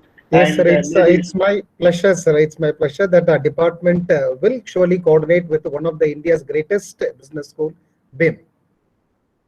Yeah, we'll be happy to do that. And let us create as many white papers and have another event. Even in fact, from VOM, we can collaborate that. We'll invite Professor Khaja, Professor Srinivasan, to be our distinguished guest, and the same set of panelists.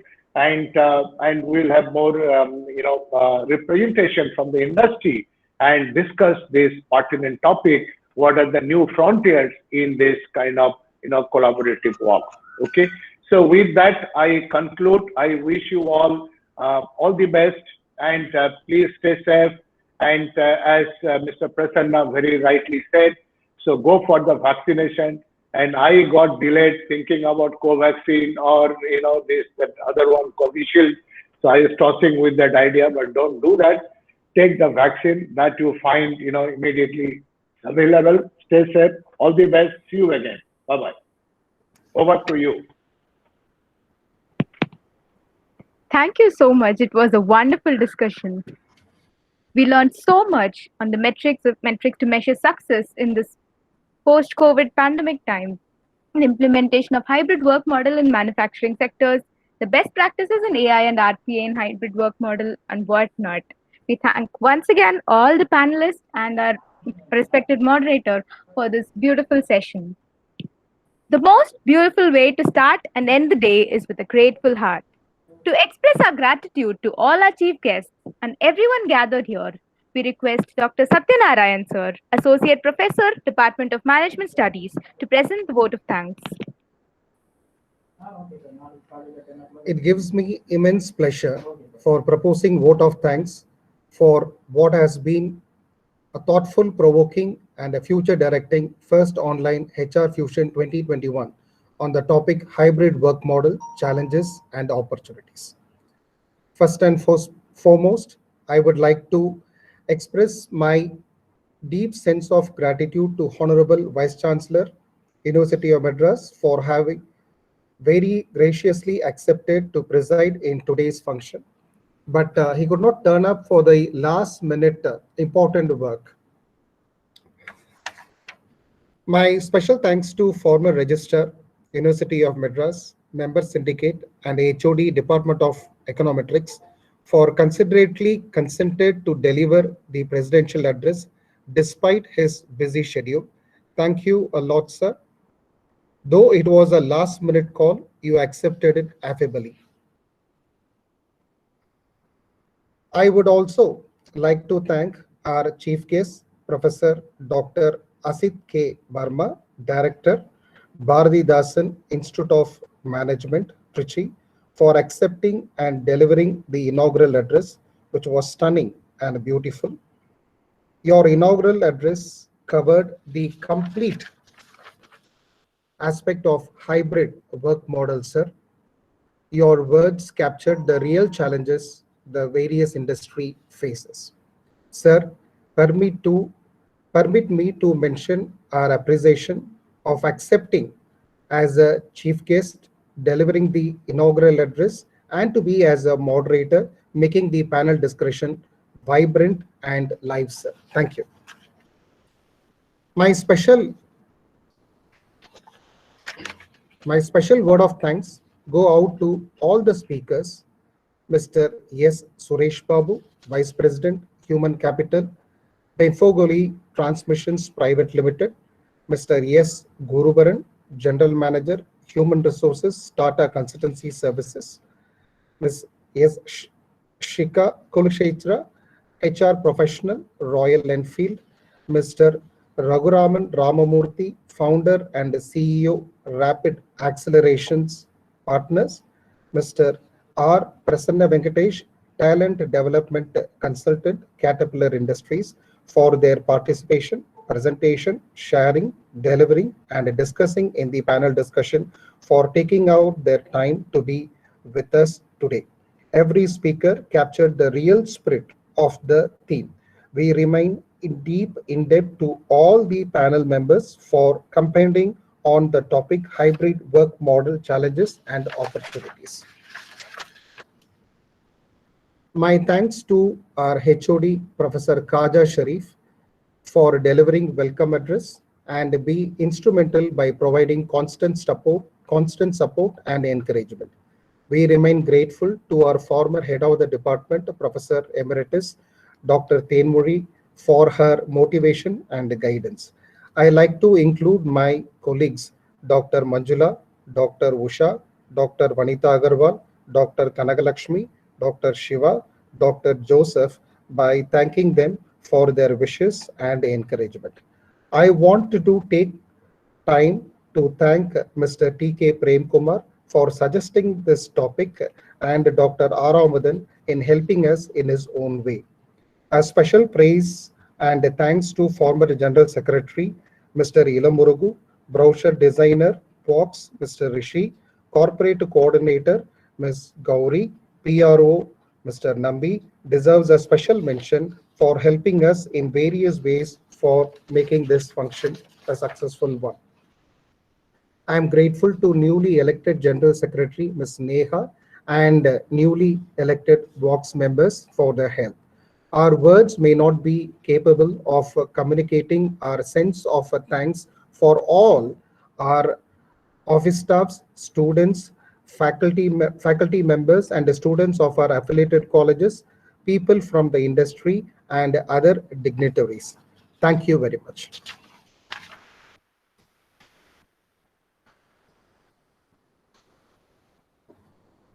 Thank you very much.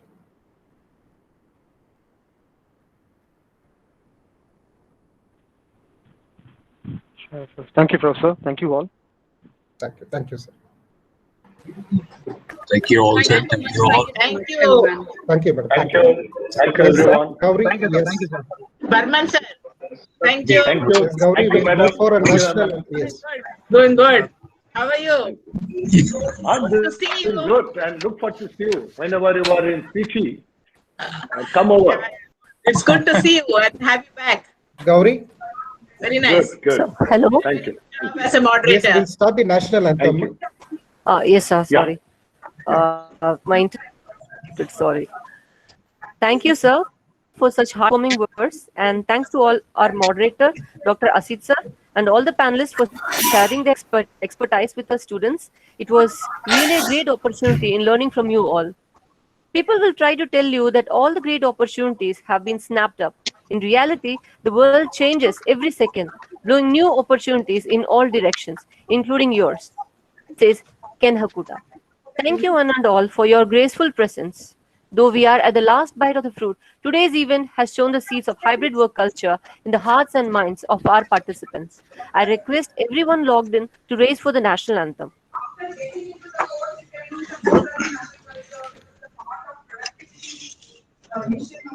जनगण मन अधिनायक जय हे भारत भाग्य विधाता पंजाब सिंध गुजरात मराठा द्राविड उत्कल बंगा विंध्य हिमाचल यमुना गंगा उच्चल जलधि तरंगा तव शुभ नामे जागे तव शुभ आशीष मांगे गाहे तव जय गाथा जन गण मंगलदायक जय हे भारत भाग्य विधाता जय हे जय हे जय हे जय जय जय जय हे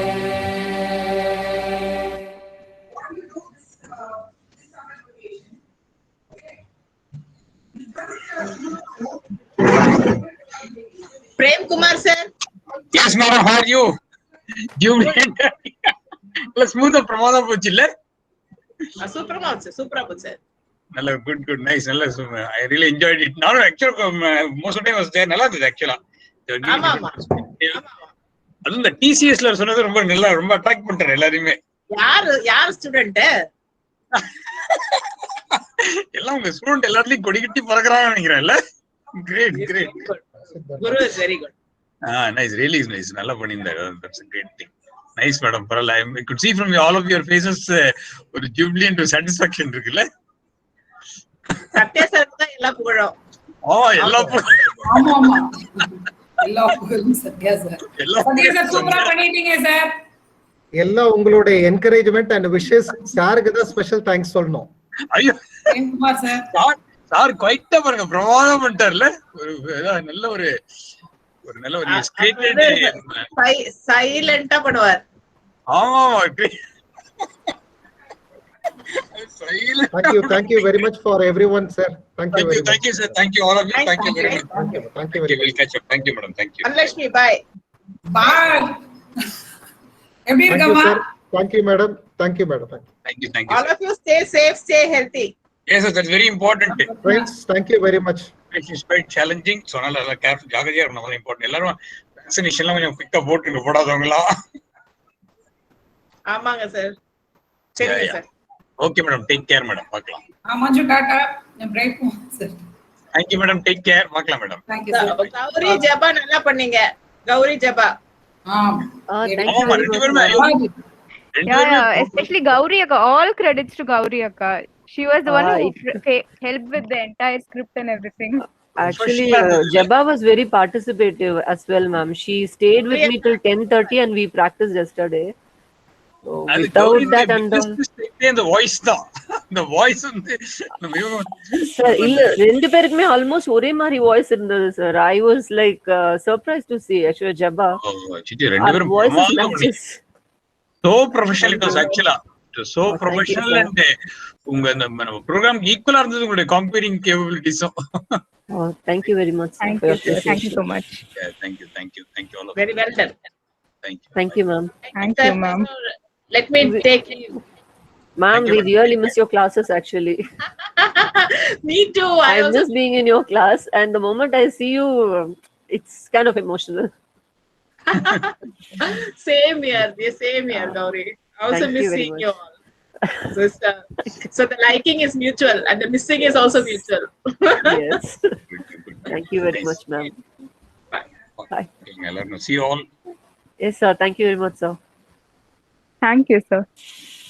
Thank you.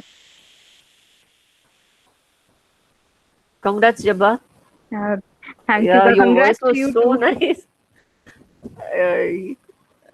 You pulled it out very well. Congratulations. And thank you for all the cooperation from your side, okay? Thank you so much, sir. This would have been possible. It's not like that we did it together, so it's okay. Yeah. Good. Okay. Okay. Then we'll see you. Bye. Okay. Take care. Bye. Bye, everyone. Bye.